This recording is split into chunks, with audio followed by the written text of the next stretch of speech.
Observations with Robert Meyer Burnett. I've heard it said before, like, it was a very smart man named Robert Meyer Burnett who said the currency of our current age is authenticity. And it's so true.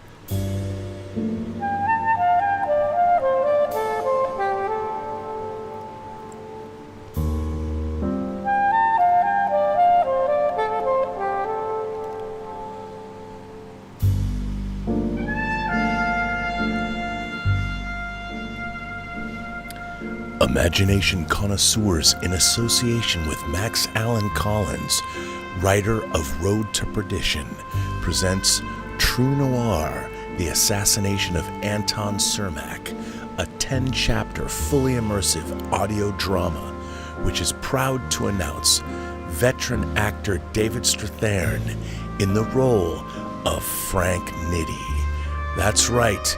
The mob boss who took over after Capone was incarcerated because of what Elliot Ness and his Untouchables were able to accomplish. The great David Strathairn is Frank Nitti, who instead of running the mobs like Al Capone did, acted more like a chairman of the board. We have one of the most star-studded casts of any project I've ever been involved with, and I'm very, very excited. Greetings, Imagination Connoisseurs. Once again, it is I, your Duke of Dope Discourse. And when I say once again, I do mean once again. It is I, your Duke of Dope Discourse, your master of fun and wonder, your viceroy of verisimilitude, your sommelier of sci-fi and cinema, your evangelist of the imagination, and, perhaps never to be defined, your existential Mr. Rogers. And this is a big take two from me, Robert Meyer Burnett, and I'm Robcasting right here from the Robservatory at you, Imagination Connoisseurs, you members of this, the Post-Geek Singularity community. This is Robservations episode number 982. I've got a good guest coming on later, and if you were already here earlier, you've already heard what I'm going to read, but I got to tell you, the entertainment business is once again in free fall, all kinds of stuff happening. I feel like twisters can be applied to various studios. Whether you're Disney, that just came off a triumphant launch at D23, hey, we got trailers for Agatha All Along, Skeleton Crew. We got the name of the new Avatar movie announced. I want to say Fire and Blood, but Fire and Ash. It's pretty cool. James Cameron announced it. A lot of good stuff coming. We've got Incredibles 3 coming, a new Moana trailer coming out. We've got a Frozen musical that's going to be on Disney+. You can find out all the stuff here because I'm not going to talk about it tonight. Everybody else has already talked about it. I'm not here to talk about that. I'm here to talk about stock prices. I'm here to talk about billions of dollars that Paramount, lost. Layoffs are happening. David Zaslav's stock price is going down. Why? Why is this happening? Disney, even their prices are going down. A lot of things are happening all over the place. And the question is why? I would say, in a nutshell, it's because people have forgotten the core fundamentals of their own businesses. And I want to start with an article that I read already. But I'm going to read it again because I think it's a salient article and I think it's important to read. So if you were here earlier, go get a beer or smoke a blunt because here is an article from CNN today, and it was by Allison Morrow, and customers didn't stop spending, companies stopped serving. When Wall Street traders decide they've maxed out the value they can get from a particular sector of the market, tech, say, they'll often cash out and move their profits into another area. It's called a sector rotation, and it happens all the time as part of the natural course of a business cycle. When consumers decide they've maxed out the value they can get from the things they typically buy, business leaders tend to view it with alarm, a sign that folks don't have the money to spend and therefore a recession must be on the horizon. But what if those consumers are just behaving like traders and finding value elsewhere? On earnings calls in recent weeks, executives have bemoaned the customer pullback. McDonald's and Starbucks sales declined, so there must be some serious belt-tightening going on. On top of that, fewer people are booking Airbnbs, and families are skipping trips to Disneyland. The horror. Everybody sell, we must be barreling toward an economic cliff. Of course, that's not what's actually happening. The U.S. economy is still pretty strong, growing at an annualized rate close to 3% in the most recent quarter. The rate of job creation is slowing, and unemployment ticked higher in July more rapidly than expected.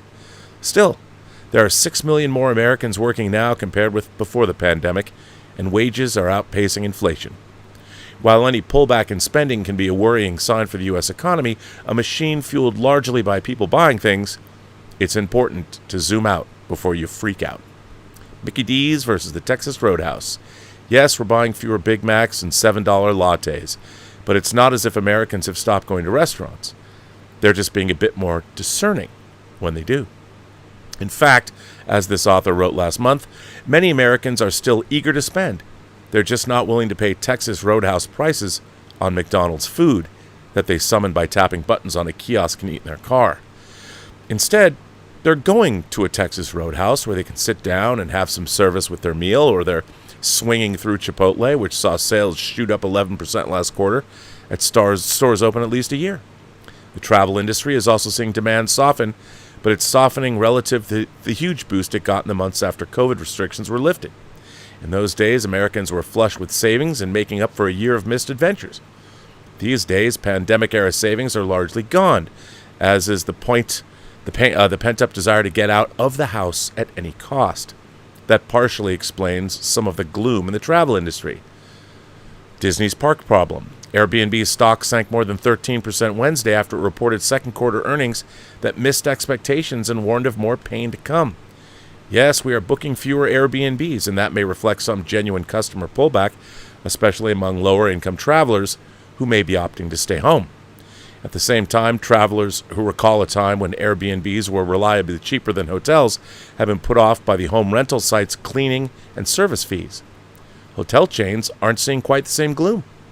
While we expect year-over-year growth rates to moderate, we are significantly above pre-pandemic levels and are not seeing signs of customers or consumers reducing their leisure travel, Hyatt CEO Mark Hoplamazian told investors on an earnings call this week. Still, once again, love that last name. Marriott's second quarter beat expectations, and its CEO said company expects strong demands to continue. Disney also surprised investors when it revealed an unexpected weakness in its theme park business, a core revenue driver for the company, citing moderation of consumer demand. The lower-income consumer is feeling a little bit of stress. The high-income consumer is traveling internationally, said Disney Chief Financial Officer Hugh Johnson on an earnings call. Visitors and travel agents say the place that calls itself the happiest place on earth has become harder than ever to navigate because of the dizzying number of packages on offer. You need a PhD to plan Disney World vacations now. They've made it so complicated, Pete Werner, who runs Dreams Unlimited Travel, told me last year. Disney's park woes are not new. For years, fans complained about exorbitant prices for admission and about getting nickel and dimed on food and drink and countless other perks once inside the park. But it's not just the price that soured people on Disney, it's the experience. The magic is gone, one CNN reader commented recently. They've monetized every experience, and everyone is walking around looking anxiously at their phones so they can schedule each adventure. We're done for those reasons, not because we don't travel or can't afford it. All the add-ons, according to Bloomberg, have raised the cost for a typical week-long trip for a family of 4 to $25,000, or as much as $40,000 for a top-end experience. At those prices, you can take the kids almost anywhere. A Disney spokesperson declined to comment beyond the earnings call. Bottom line, when CEOs complain about customers pulling back, beware the messenger. Executives wouldn't want to admit publicly that their customers simply no longer like their products, which have become more expensive with virtually no added value in the past few years. They certainly wouldn't want to tell shareholders that the reason demand is soft is because even the entry-level version of what they're selling feels like it's not worth our time. If you listen to John Campea, you've heard him bitch and moan and complain he was a Disney lover, and not anymore. I'll tell you this, I've always loved Disneyland. First went to Disneyland in the 70s when I was a little kid, moving to Los Angeles back in 1988. I've been to Disney more times than I could probably calculate. And I can tell you, it's no fun. You know, you used to be able to go to Disney and, hey, you might have had to wait in a line for an hour or two. But now everybody's fast packing this or fast passing. Not fast packing. You don't want to fast pack. You always want to go in it. Never mind. But it's just people are going too fast and things are not, they're not fun. I'd rather go to California Adventure and drink alcoholic beverages or go into downtown Disney and look at Lego. The parks are no longer fun. fun. They are a chore. And when you go spend hundreds of dollars and you can't do what you came to go do in the park, even if it's only one attraction, well, you have a lot of disgruntled people. And when you walk in there, I mean, they're charging exorbitant prices for the food. And it feels like it's a big tourist trap. It is no longer the happiest place on earth because you're not happy inside no matter where you go. And I think that's problematic. Hey, as much as I'll always enjoy seeing a full-size Millennium Falcon, it'll make my heart go pitter-patter every single time. You know, I love Millennium Falcons, whether they're here on my desk, which I don't know why this has been sitting here for months. I just need to put it on the shelf over there. I just can't seem to put it away. I love to touch it. I love to touch my Falcon. What that says about me, I don't know. And I'm building one that's 4 feet. But I just think that if you're not having a good time, why go?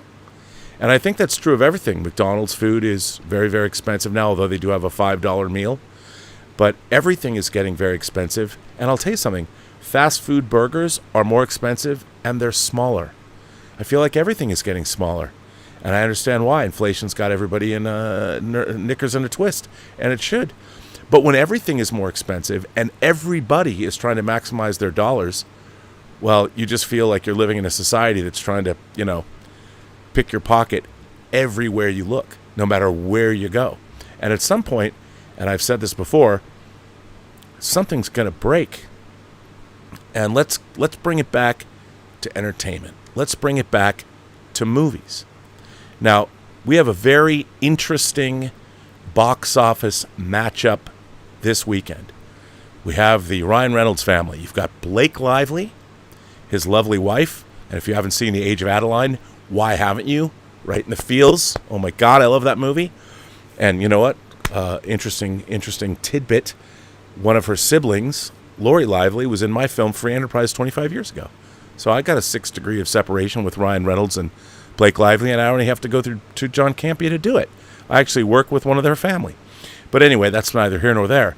The fact is, you have Blake Lively in what I always say has been missing from Hollywood. A bestseller literary adaptation made for a price that appeals to women or other moviegoers, that is original, based on a best-selling book, with interesting actors, and tells a story that clearly, after its preview last night, made $7 million at the box office. That is pretty incredible. Going up against her husband, Ryan Reynolds, who apparently, if you listen to Blake, and there's a lot of tension between the people that made this movie, It Ends With Us, Ryan Reynolds wrote the famous rooftop scene, whatever that is. I don't know. I haven't seen the movie. But let's jump into this one. So, this is this weekend's matchup. Deadpool and Wolverine at $53 million, and It Ends With Us in a mid-40s million as Ryan Reynolds and Blake Lively battle at the box office. Friday midday update. More importantly, though, this is a husband and wife that clearly they got 4 kids, a seemingly very happy marriage. They're the most hilarious people in the world, the way they crack on each other on social media. But one household is going to be basically responsible for close to $100 million at the box office this weekend. Think about that. Clearly, those two know what's up. Why the rest of Hollywood doesn't, I don't know. Why everyone put all their money into the streaming basket, I mean, I understand why. But let's think about the core fundamentals of your business. And I would like to point out, and we've said this a million times, how did the movie business work up until about 5-10 years ago, before everybody wanted to emulate Netflix and get all that fat streaming cheddar every month, not realizing you got to put out even more fat streaming cheddar to get that money back? Here's the thing. Movies go into the theater. They're marketed by people that are really smart. They're made by people that are not following corporate agendas. They're storytellers that really have great stories to tell, and they're allowed to do it. Studios roll a dice on their talent. They don't have a marketing department tell you. By the way, studio marketing departments these days do not know fuck all about anything. Fuck them all. All you marketing people don't know fucking hell about anything. You are following trends. You are basing your things on analytics. You don't know anything. You're not Tim fucking Palin, so don't tell me that you are, because you're not. You are failing miserably. My God, can anybody come up with some decent key art? Please, I beg you, please. And the people that are working at the home video departments of the studios, if there are anybody working at the home video departments of the studios, especially domestically, Warner Brothers UK, you guys know what's up. Warner Brothers Los Angeles, maybe not so much. Paramount, how many how many 4Ks of Chinatown did you make? I'll tell you, not enough. Because somebody in your department's like, what's Chinatown? When Roman Polanski's canceled, nobody wants to see Chinatown. Let's only print a few. Look, I've worked admittedly in an outside capacity, in an indie capacity, but I have never seen more people that know fuck all working at the studio level than today. They don't know. People don't know the business. They don't know their product. They don't know how to sell it, much less make it. My God, it's unbelievable. It's unbelievable that anybody's getting movies made. Although, I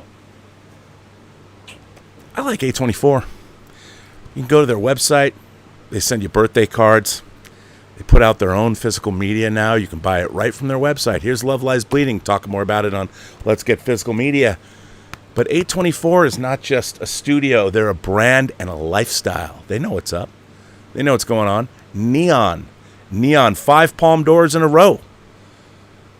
They just made Oz Perkins' Long Legs, and they made it for how much? And they made how much money at the box office? I'll tell you, a lot. The studios don't know how to do that anymore. But look at what Blake Lively's doing. It ends with us. Well, we'll see how that movie tops out. But think about it. A literary phenom.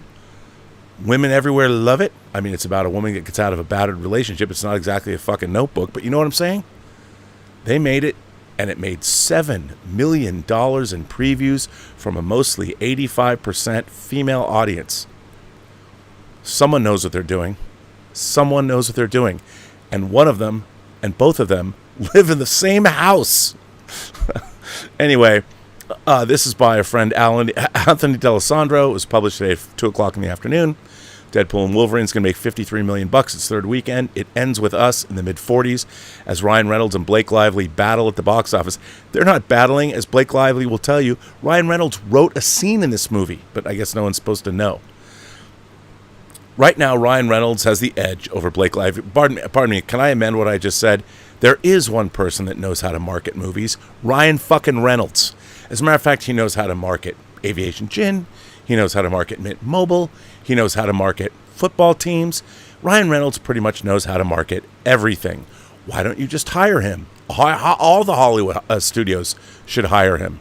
I mean, hell, he had Hugh Jackman and himself on the red carpet for this movie. It ends with us, and they were marketing it on the red carpet probably better than their own studio did. But anyway. Right now, Ryan Reynolds has the edge over Blake Lively as Disney Marvel Studios' Deadpool and Wolverine is looking at $53 million the third weekend, and it ends with us opening in the mid-$40 million range. Friday plus previews for the Justin Baldoni starring and directed movie, and that's another thing. The guy was in what, Jane the Virgin, and he got to direct and star in this movie? Man, how did that work? Did you make a deal with the devil, or were you just that cool in the room? Well, kudos to you, sir. Even if you didn't have a great time, you still got it made. Well done. Some rivals want to call it ends with us neck and neck with Deadpool and Wolverine. However, it's too early to call. Female-driven movies, given the pent-up Thursday and Friday demand, can fall off greatly.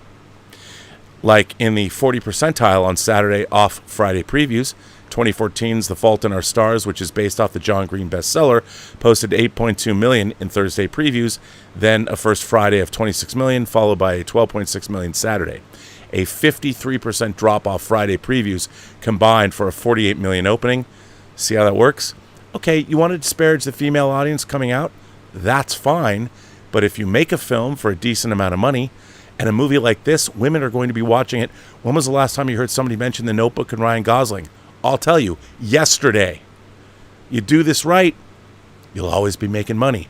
And by the way, this movie, you know what it's going to do really well? On streaming. Why? Because it made a lot of money in the theater, because all the women at her home all the time loved it in the theater, and they're going to watch it on streaming. And the people that didn't see it in the theater have heard their girlfriends talk about it. And when it comes onto streaming, it'll do very, very well. And people will watch it over and over and over again because it has successful theatrical release, which people have forgotten about. And by the way, remember, people, when something goes on streaming, let's say a movie costs $100 million to make.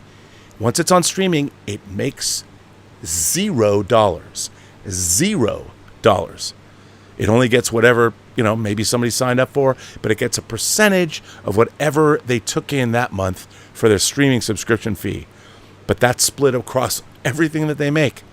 So the idea that you have a big movie in the theater and you don't put it in the theater for a long period of time and at least make your money back is absurd to me.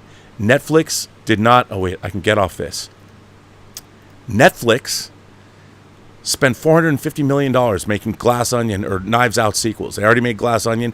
They did an experiment and put it into theaters for like 7 days. That was a film that theatrically worldwide might have made $500 million. But no one will ever know because they didn't put it in very many theaters and they didn't leave it there for very long. They left money on the table. Netflix just said, hey, we made a $450 million deal to make these 2 sequels. We could have paid for that $450 million investment with the theatrical money of one of these releases. They'll never know. It could have outgrossed Knives Out. Could have made $300, $400, $500 million worldwide. They didn't do it. They didn't do it because they want people to come to their streaming service. Their conventional wisdom is that, hey, everybody, we want it on our streaming service. Look, if a film has a successful theatrical release and then the only place you can go see it is Netflix because they don't put out physical media, where do you think it's going to go? If it's a movie that people love, they're going to go watch it on Netflix forever.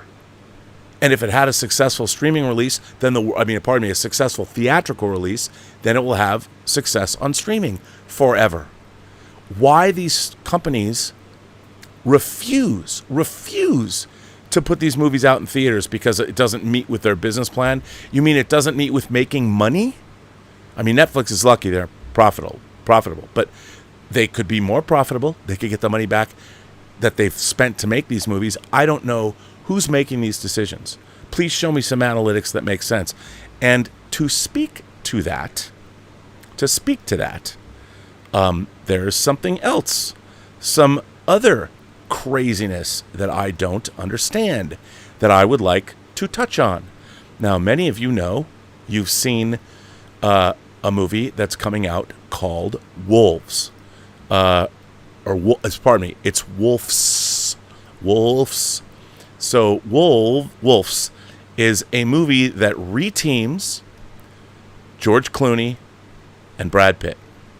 George Clooney and Brad Pitt. I mean, I can't think of... honestly, if you ask me to think of a pairing of movie stars, George Clooney and Brad Pitt would probably be at the top of that list. And they have a movie coming out called Wolves that's directed by who? John Watts, who directed what? The 3 MCU Spider-Man movies. His last movie made $2 billion. $2 billion. And Wolves, directed by John Watts, starring George Clooney and Brad Pitt. They've been promoting it theatrically. Apple made it. Apple paid for it. And they were going to make it a big theatrical release. But not anymore. Not anymore. Let me read to you about it. Casey Steffen. I'm sorry if is it Casey? Apple Original Films is shaking up its release strategy as it doubles down on the upcoming action comedy Wolves, starring George Clooney and Brad Pitt. Apple has made a deal with director John Watts to helm, write, and produce a sequel for the A-list stars. So they're so happy with this movie, they just greenlit a sequel. Bring the team back. Bring the team together. But what did they do with the movie? This movie that they've been touting as a big September fall theatrical release? The film, which will premiere at the 81st Venice International Film Festival, was originally slated for a wide release before hitting Apple TV Plus. Now it's set for a 1-week limited theatrical release on September 20th, followed by an Apple TV debut on September 27th. In Wolves, Clooney plays a professional fixer hired to cover up a high-profile crime. But when a second fixer, Pitt, shows up and the 2 lone wolves are forced to work together, they find their nights spiraling out of control in ways that neither one of them expected. The cast also includes Amy Ryan, Austin Abrams, Porna Jagannathan, Richard Kind, and Zlatko Buric. Wolves is the kind of big event movie that makes Apple TV such an exceptional home for the best in entertainment, said Apple Original Films head of features Matt Dentler in a statement. With George and Brad's remarkably engaging chemistry under John Watt's extraordinary direction, Wolves blends all the great elements of comedy, action, and drama into a hugely entertaining movie that will leave audiences ready for what's next. Releasing the movie to theaters before making it widely available on Apple TV Plus, customers brings the best of both worlds to audiences, and we're excited to see fans embrace the movie as we start working with John on the sequel. I mean, have I gone through the looking glass here? Are you kidding me? This was a big theatrical release with two of the biggest movie stars in the world, with a director whose last movie made $2 billion, and you've decided to give it a limited release for a week, but you're greenlighting a sequel? Apple was talking just weeks ago about how they want to pull back on their spends, on how much they're spending on theatrical movies. And they've made a film that I don't think, and looking at the trailer, could there be a more surefire winner than Wolves? I mean, is there, in what frickin' universe is this not, I honestly, I really, I don't understand. I really don't get it. I really don't understand what is happening here. I mean, you know what it says? It says to me that Apple's just said, fuck it. We're making a sequel, so we're not going to release the movie theatrically? I mean, how much would this, if the movie's good, it must be good because they've already greenlit a sequel before anyone's seen the first movie. So you gotta think, oh, it's good, right? Why wouldn't it be good? But what business has a product that's really good and apparently doesn't want to sell it to the public? I mean, it's going to go on to Apple Plus anyway. It was made by them. That's the only place you're going to see it. They're not even releasing physical media releases unless, of course, you want to buy it from Italy, like Killers of the Flower Moon, which you can get in 4K if that's what you want to do, if that floats your boat. But I mean, what's happening here? Please, somebody write in and make it all make sense, because I certainly do not understand what's going on. I really don't. Why are people in this business leaving potentially hundreds of millions of dollars on a table? I mean, honestly, and they're wondering why Hollywood is in such a state. Everyone's wandering around going, what's happening? I don't know. You know, I feel like Dominique Dunn in Poltergeist. What's happening? Ah! Rest in peace, Dominique. I don't know. I have no idea. And it doesn't make a lot of sense to me. And it's weird. I mean, look, I know that they released another great film with Casey Affleck and Matt Damon that I haven't seen yet, but I was told by my fellow producer on True Noir today that it was really good. Why that didn't come out theatrically, I don't know. But here's the thing. All good movies benefit from a theatrical release. This has actually been proven. This is data you can look at. And this idea that Apple wanted to make theatrical movies, I mean, they tried it with things like Napoleon, which wasn't as great, and Martin Scorsese's, I think, too long Killers of the Flower Moon. Those might have not been the best movies to try theatrical with. I would have gone with both of these movies where you have buddy cop films. I mean, again, I know you go for that. You're going for that prestige. I get it, but I don't understand why. Because everyone's complaining. The stock prices are down. I mean, Apple's complaining that they're spending too much money on everything, and yet they don't want to make money from this. I mean, here's the thing about Apple, and I will say both Apple and Amazon are not necessarily, their economic models are very different from Hollywood's economic models, because remember, Apple can look at movies. I mean, I'm not saying they cook their books, but they don't have to. But their movies are essentially a loss leader. because their primary business is not making movies. Their primary business is making hardware that you watch movies on. Phones, tablets. I'm looking at you right now on a MacBook. Actually, I'm MacBook Pro with an M1 chip, which is already outdated. But yeah, so all of this can occur. So they're making money hand over fist doing other things other than making movies. But the studios aren't. You know, the studio business, their streaming business, when they decided to, as we saw during the pandemic, releasing movies direct to streaming as opposed to letting them go to theaters because there weren't theaters because there was the pandemic, they lost a lot of money. And that was unfortunate. So I don't really understand what's happening. But I do have a guest. And hopefully that guest will be here shortly. And I'm making sure that... oh, you know what? That was my fault. I don't know why there was no link in the email. I'm going to send Rob. He's probably watching the show right now going, hey, I am waiting. So there you go, Rob. There's a new link. So I've got a friend of mine who actually works in film exhibition, and I wanted him to come on to this show so I could. So Rob, you have the. You're going to get Rob squared soon. So you're going to hear from him, and we're going to talk about this, and we're going to talk about companies like A24, companies like Neon. Neon had a big hit with Long Legs coming out, making a lot of money. And of course, they made a deal with Chris Stuckman. Neon also has Steven Soderbergh's new film coming out, Presence, and which I really want to see because apparently it's from the point of view of a specter, a spirit.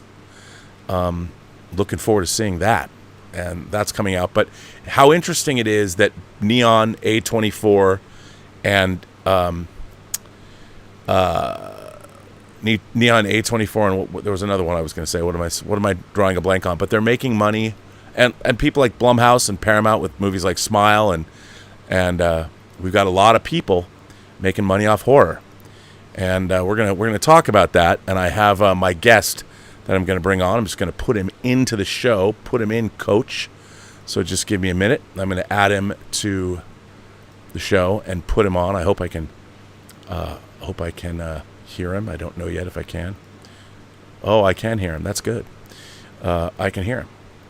So, ladies and gentlemen, boys and girls, almost hang on. Just give me one moment. I'm still doing a little. It's live. It's live TV. Please welcome Rob G to the show. Hello, sir. How are you? Hello. How are you? Can you hear me okay? Yeah, your dulcet tones are lovely. Now, I've known Rob for a number of years. He's a filmmaker himself. He has his own film, Analog Love, which is actually a great film about mixtapes and the joy and art of the mixtape. You can get it on physical media. It's on Blu-ray. Analog Love, you can find that. And Rob, of course, is he's very knowledgeable. His knowledge of the horror as a genre in the media runs deep. He has an incredible website that's got an archive of a lot of his podcasts and his articles and his interviews that he's done over the last 20, 25 years, which is amazing, which he'll tell you about. But what I'm he's a musician. He plays gigs. He just played a gig, and he's got albums out you can get. Sorry, Rob, I'm giving your resume here. But what I wanted you to come on about, and what I've been fascinated by, is getting a first-hand account of what it's like to book films, not just in larger markets, but in the smaller markets. And having gone to CinemaCon and met a lot of local exhibitors, I didn't realize what are some of the challenges and what are some of the successes that smaller markets face. So I'm wondering if I could ask you, sir, tell us what you're doing now, and tell us a little bit about the state of the industry. Sure. Well, first, thanks for that wonderful introduction. And like you, I think I've seen every facet of the industry. Being a filmmaker, working in distribution and acquisition for a while, being on kind of the film criticism side, doing all of it. And a couple of years ago, I fell kind of by accident into theatrical exhibition. So I just want to give you a little context about that, because it will answer a lot of your questions, but it also contextualize for people watching. Basically, I didn't know this was even a job, but technically my title is technically film buyer, which I think is inaccurate because I'm not buying films. I think film booker or film licensor would be a more accurate description. But basically, there has to be someone in between the studios and the theater owners that decides what plays every Friday. And basically, I that's what I do for a handful of clients. I personally have 18 theaters that I book for that are more family operated chains, whereas a lot of the bigger ones, the AMCs, the Regals, Galaxy, they all have their own bookers as well. And the reason it's fascinating is because we get up at 6 a.m. every Monday morning, and we have a program that shows us in real time all of the box office reports, specifically for our theaters, but I can see them across the board for everything. And based on that, Monday morning is kind of negotiating and deciding what's going to stay for Friday, what's going to final, what policies are. We'll get into policies in a minute. But it's really, again, it's something, having viewed every angle of the industry as you have, it's a pocket that was hidden that I never knew about. And what's fascinating about it, I used to do podcasts, I used to do film criticism. I haven't in over 4 years, but I miss talking about movies. So I call you regularly to kind of tell you both my opinions of things, but also what I'm seeing behind the scenes. And what's interesting about it is I watch your show, I watch the Film Threat guys, and I'd say for the most part, you guys have it like 75 to 80% right most of the time. What? There's some of the things that you like, basically what's going on behind the scenes is kind of, you're basically on the money about it. But anyways, I'm kind of diverting, so to get a little more streamlined. I guess the one thing that I wanted to point out, and I've told you this in our conversations, is there is plenty of money to be made in theatrical if you can spend plenty of money. Right. And in that sense, the only people that can really spend the appropriate amount of money for it are the major studios. They are the only ones that can really make sure that everyone knows this movie is out and playing in theaters near them. Some of the independents go through smaller distributors, theatrical distributors, to do that with varying degrees of success. And again, part of it is I know people live by film Twitter or what they read online, but that is not a general audience. That is that much of an audience, whereas you're trying to reach a general audience. You're trying to reach people that don't watch these shows, right? That are just trying to decide what they want to watch this weekend. Well, I'm glad you point that out, because I've been doing this for a long time, and I think all of film Twitter and indeed film pundits on the internet, we live in a hermetically sealed bubble, and what is happening in the real world has very little to do with what we're talking about.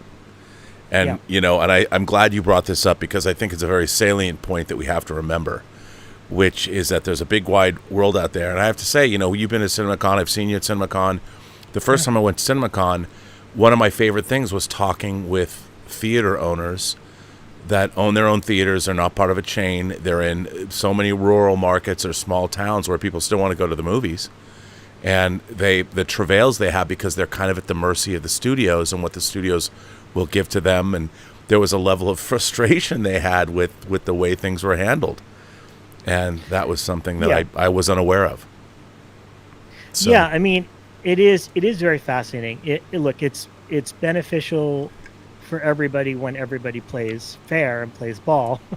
But studios, and I'm trying to speak lightly here because I don't want to upset anybody that I work with on a regular basis. Sure. But every studio, I think it's fair to say that they are primarily concerned with their studio and what's in their best interest. As they should. So, and so they're very competitive with each other in terms of what they can do. I'll give you an example of, and I think this is common knowledge, at least in this world, but it's kind of just an unspoken rule that every major studio release gets a 2-week clean booking, meaning that you have a full set of shows every single day for a minimum of 2 weeks, no questions asked. And you can't deviate from that, otherwise there will be a penalty for future titles from that studio. So if you have a Deadpool and a Wolverine, well, that's a bad example, but any given movie is getting 5 showtimes a day at minimum every day for 2 weeks. If it's something like Deadpool, obviously, that is going to perform and that a lot of people want to see, and also has multiple formats, whether it's 3D or PLF is premium large format, or IMAX, or the equivalent of. Then you kind of try to eyeball, and hopefully you can book 3 or 4 prints. And you have to maintain those for 2 weeks. When another film doesn't perform as well, and if you're in the middle of that 2-week playing and something doesn't perform well, you still have to keep everything that performed over it, even if it's Inside Out 2. Right. So that's kind of how they, manipulate's not the right word. It's kind of how they get what they want. It's like, well, I understand you have to play that movie for 2 weeks, but then you can't lose our movie because it made more money than that movie. So it gets kind of fascinating, the politics of it all. And for the most part, people want the theaters to do well. But it's really interesting. I don't know. I mean, what specifically do you want to go into? Well, okay, here's what I found interesting. You contacted me because I was on Film Threats Versus show on Monday. Yes. And we kind of got into, I was making the point that smaller companies like A24 and Neon and these, and to a certain extent even Lionsgate, they don't have to make the kind of money that studios make because they haven't spent as much money initially on their projects. And horror, I think there's been an incredible resurgence of theatrically released horror. We've seen a lot of it. Everything from It Follows to Smile to The Witch to, call it what you want it. Megan did very, very well. A lot of what Blumhouse is doing. And it's always fascinated me that the studios aren't, they keep saying like they moved over, I forget, why am I drawing a blank on his name, but he moved over to Paramount to run their horror division. You have producers like Roy Lee, Roy Lee has one of the greatest eyes for material in the business, and he's always making things like Barbarian. He has a new movie coming out called Companion that's incredible. He's executive producer on The Running Man, which is a Stephen King adaptation I've wanted to see since junior high school in the early 80s, and Francis Lawrence, I believe, is directing it. There's a lot of stuff that gets made and comes out and makes money. And what I want to know is, A Long Legs can be made. I don't know what they spent on that movie, but not a lot, comparatively speaking. It comes out. It was a barn burner out of the gate. Neon makes a lot of money on it. It's, I think, their highest grossing movie ever now, first weekend ever, and they're very happy. And Neon is a vibrant company. They've won 5 Palme d'Ors in a row at Cannes. And I don't know who's releasing The Substance, which I'm very excited to see, which you saw. So what movie? The movie. I can't wait because it just sounded so bonkers. No. The movie MUBI is releasing. Oh, movies! Oh, they're releasing it theatrically. I didn't realize that. That's cool. I have their decision to leave 4K. So, how do the economics here affect the release of a film? So, Neon is making a lot of money. A24 is doing very well, and they seem to be healthy. And they're finding new filmmakers and new exciting visions and releasing things from all over the world and doing very well at that. How come the studios can't do that? And I don't, when we talked about it because they're playing the global game and they're making monies for the worldwide market. But why not make a $20 million movie that makes $100 million or $200 million and make 10 of those, which the risk is small, Whereas the risk is much larger for a $200 million movie. You'd think that they would do both, but they're not. Yeah, I mean, I think you make a very valid point. I think all the it's basically, I would call it a tier system. Certain studios spend X amount of money because they want to make a profit similar to that amount of money they're spending. Sure. Whereas other, what Neon considers a success is not at all what Paramount would consider a success. So I think the best way to kind of break it down in nerd terms that you and I know is, let's look at physical media for a second. 10, 15, 20 years ago, that was a big part of that model. Getting a DVD or a Blu-ray release kind of factored into how much you spent on a movie. Physical media has kind of gone way, way down. So to a Disney or a Paramount or Warner Brothers, it doesn't really make much sense for them. It's not worth their effort, the amount they would make on physical media. So now they license it out to Kino Lorber or to obscure titles to Vinegar Syndrome or whoever else.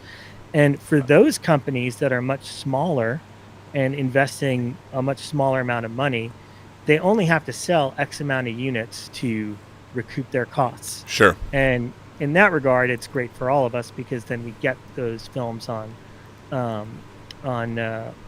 physical media.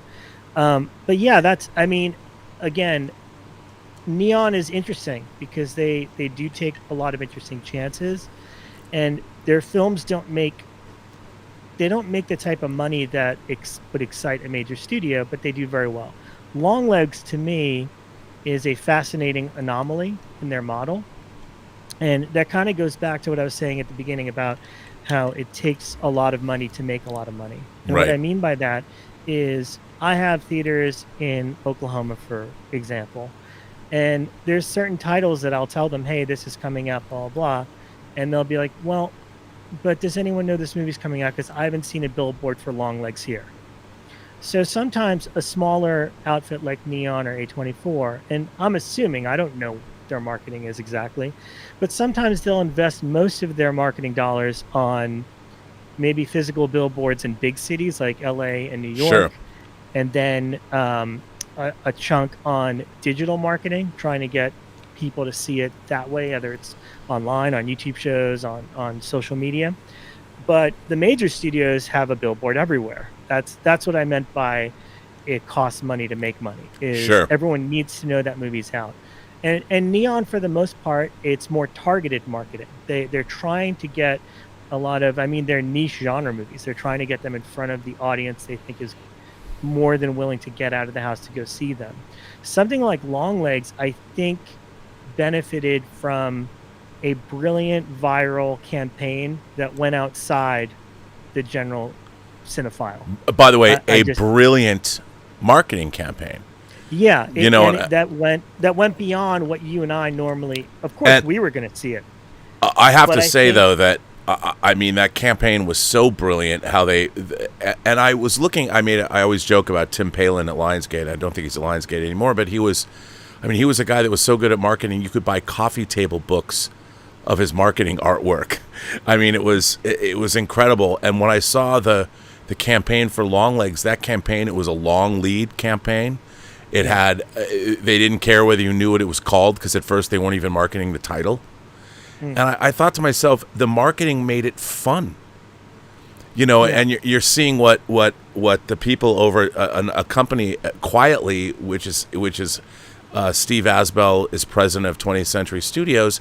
They're doing a great, that video they put out of the face huggers all over New York City, or the apes riding into New York City. They're clearly having a good time doing viral marketing, and I think that Alien Romulus, the marketing of that has been more traditional, but it's been everywhere. They even have, I think, because their popcorn bucket is not a gimmick, it's a cool popcorn bucket. You can display that in your dorm room and people won't laugh at you or stick their hands in it. They're like, oh, that's really cool. They're doing a great job too, and they're doing a great job with all of these venerable IPs and franchises. Hellraiser, Predator, Apes, Alien, and now they're going to reboot Enemy Mine. And it's like they seem to be, and they did, the first Omen, which, by the way, should have done better business because it's a pretty good movie. I thought so. Yeah, I agree. But that's the thing. There's all you can do is, look, they have a lot of experience and they do their best guess at how to market these films based on the amount of money they have to market them. And that's it. If there was a formula to it, everyone would do it and everything would be a hit. Right. But it's not. So you kind of have to take your best bet. And I think that's also kind of what's exciting is there's the movies we talk about and then the way we see how they kind of roll out and what they do to get excited. And then sometimes something like Longlegs just takes on a life of its own. So that part of it's really fascinating to me too. Getting a feel, again, and this is one of the things that I appreciate about the chats that you and the Film Dark guys and everybody else online is doing is,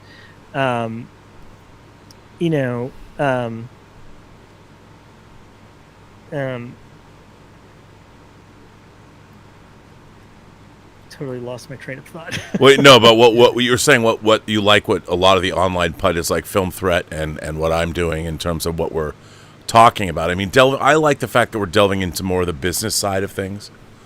Yeah, and that's what we discuss is because we're both in love with the actual product in terms of we love the creative part of it. We love talking about these stories, but then we are also fascinated by the business side of it. Yeah. And there's a lot to be learned by that and a lot to navigate on how to have a successful, movie come out. Well, it's so interesting to me. Also, I appreciate that you keep it positive. Yeah, I mean, look, I will rip on modern Star Trek. Everyone knows that. It's almost a joke at this point. But for the most part, I mean, I've always loved the business of movies, and I've always loved movies themselves. And to me, I think movies, while I do think we live in a post-cinema age, I don't think movies will ever have the cultural significance that they had in the 20th century. But, I mean, I still love them, and they still are very meaningful to me in the sense that a great film, it will stay with you. You absorb it into your imagination and your mind, and it becomes a part of your personality. A great movie can do that. Let's touch on that for a second, because you just said something that's interesting, and it reminded me of one of our early conversations is, movie going. The theatrical business is not the doom and gloom that everyone says it is. It's not doing as great as it was, pre-pandemic 2019, but it's not all doom and gloom. And there are lots of successes. Yeah. Deadpool and Wolverine. Twisters was a massive, it still continues to be a massive hit, even though you're like, oh, really? Twisters? Okay. That's a massive hit. I do think the Blake Lively movie's shaping up to be kind of a big hit. Big hit. I'd be surprised if it wasn't. But in general, movie going is something that primarily young people do. And what I mean by that is on a mass scale, the people that spend their money to go to movies, think about it, are usually people 17 to 27 because that's the thing to do. It's all right, it's Friday night, let's go see a movie. It's affordable, whatever. The difference is kids today there's not as many of them as there were, like we were when we were going to them. Yeah. They have other interests, they have other things they can do. So it's just a smaller group of people going to the movies, but it's still primarily young people that fuel the box office. I've noticed it's a lot harder for older audiences to get back to the theater. I don't know if it's just tired, they'd rather watch it at home, etc. Like right now, one of my favorite movies is from Focus Features called Touch, which is an adult drama. I really want to see it. Everyone says it's great. But it came out like 3 or 4 weeks ago. No one really knew about it. It had a very modest, small release. Those are the kind of films I wish we could see more of. But the reality is the 17 to 27 crowd is not going to go see them. We are. You and I are going to go see that movie. But it takes effort for us to go out. And unfortunately, because of the mandates that I explained at the beginning of our conversation from the major studios, we kind of don't have room to show that movie 4 weeks later. It's kind of got to be whatever the next big studio film is. Well, let me ask you this. Okay, like I read the article and we were talking about this wolves. I am astonished and flabbergasted that this movie that they've been promoting, John Watts' last movie, made $2 billion at the box office. You have Clooney and Brad Pitt, whose Ocean's movies made a lot of money. That pairing is gold, theatrical gold. Yeah. The movie looks terrific. They were going to give Apple wanted to give it a big release, and Apple was talking about how they're going to cut back on the money they're spending on their streaming series and stuff, and try and, pull themselves up by their bootstraps. Not that they need to. If one streaming service doesn't need to worry about it, but as I've told people, everybody worries about money. Nobody's like, it's just $20 million. Everybody's worried about money. How do you make a return? Nobody's just going to burn cash. And yet this decision they made this week of releasing a film which by all rights probably worldwide would have done assuming the movie's great, but it's great because they've already greenlit a sequel and no one's seen the first one yet. And I'm like, Rob, make it make sense. How does Apple decide to give it a one week cursory release, which is what they did to Glass Onion, the Knives Out sequel, and not even in a lot of theaters? I mean, to me, if that movie's good, that's $200-400 million grossing film. And maybe that it could have grossed, if it's good, it could have grossed $200 million domestic and done 3-4 worldwide. That could have been a $500 million grosser, and now they're leaving that money on the table. And I don't understand that movie. If it's successful theatrically, the movie has more value when it goes to streaming. Every analytic that's proven, and I don't understand what is their thinking. We're going to bring it back. Do they want more people to go to their streaming service? They're going to go there anyway. But it's one of the smaller streaming services. They just don't have the volume of material in their library. I still don't get, why would you want to give up that money? Why do you think they're doing that? That's a great question, and there's a lot to unpack here, because I think we're all a little shocked by the Wolves announcement, because here's the deal. Last year, and I think Apple and Amazon need to be looked at completely differently, because they are entities that have more money than most of the world. Yes. So they can afford to spend this astronomical amount of money to make films like this. That benefits us in regard to Martin Scorsese gets to make his 4-hour epic because of this. But I don't think Amazon or Apple have figured out what they want to do in the theatrical space yet at all. And if we look at Apple first, it's because last year they had 2 features, and by the way, they don't handle theatrical at all. They basically license it out and partner up with a different company to do theatrical. So they had Killers of the Flower Moon through Paramount last year, and Napoleon through Sony.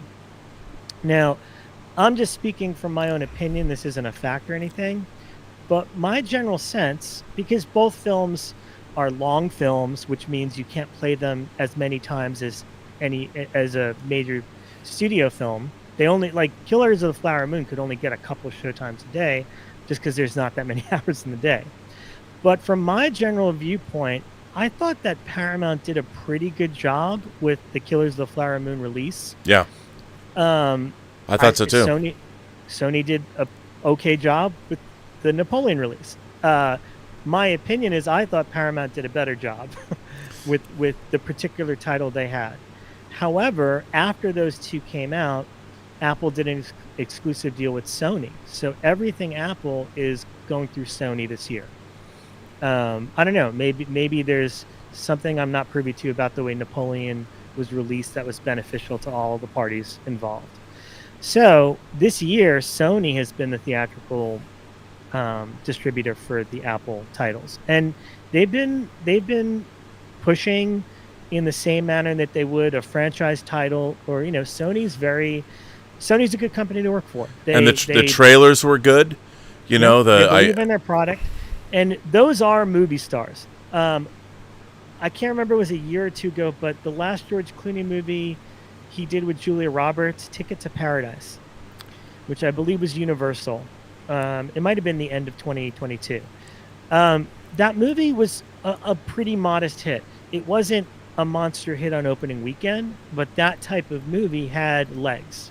And it actually ended up making quite a lot of money over the course of whatever, 4, 5, 6 weeks. My memory is it came out over the holidays.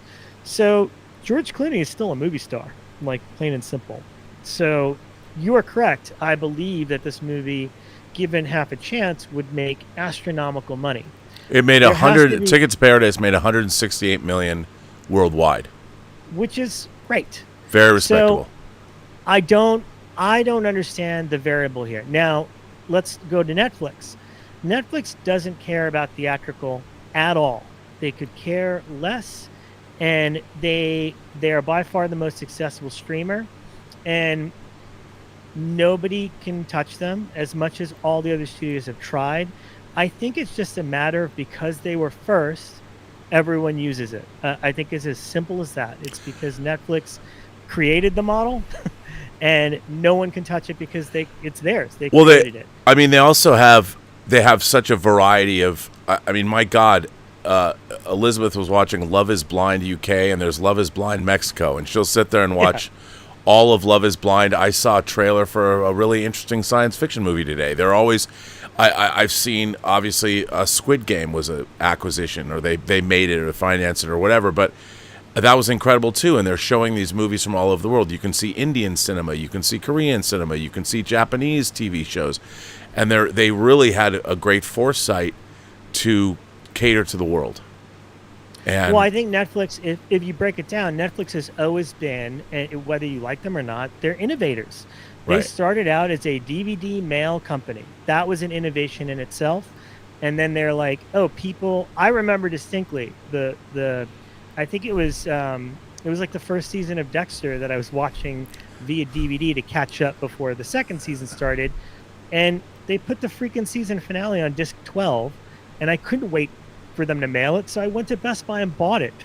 Like, basically, they created the binge model by getting those DVDs, because you'd get the DVD of a show, and you'd watch all 4 episodes, and then, like, all right, I got to get the next disc.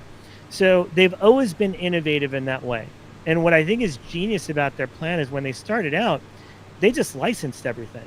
Like, everything that they got was licensed from studios. Yeah. To the point where they had an unmatchable library and no competition. And then by whatever it was, year 7, when they were so lucrative, that's when they started making their own content. And it's like, wait, we don't need to license this stuff anymore because we already have. And when they did that, making things like House of Cards with Kevin Spacey and David Fincher, and they went and got, at the time, the A-list of the A-list talent, and made a really great show. And they went from there. Did they do Orange is the New Black? I mean, that was part of their launch as well. And so they started out very strong in terms of the quality of what they were making. They were shooting very high. And again, they keep trying new things, whereas I feel like all the other. Oops, didn't mean to do that. I have Peacock. I enjoy it, but really, Peacock was born out of the popularity of The Office on Netflix. It was as simple as that. The Office was like the biggest show on Netflix, and NBC Universal's like, wait a minute, well, if we had a streamer, then everyone would watch The Office on our streamer. So I feel like all the other studios have been trying to copy that Netflix model, whereas Netflix continues to innovate.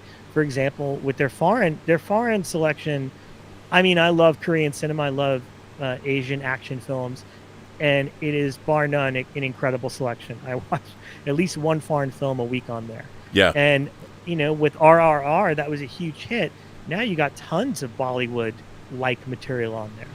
So they keep changing the model, and because they're so big, they want people to keep coming to their service. They don't want them to go to the theaters.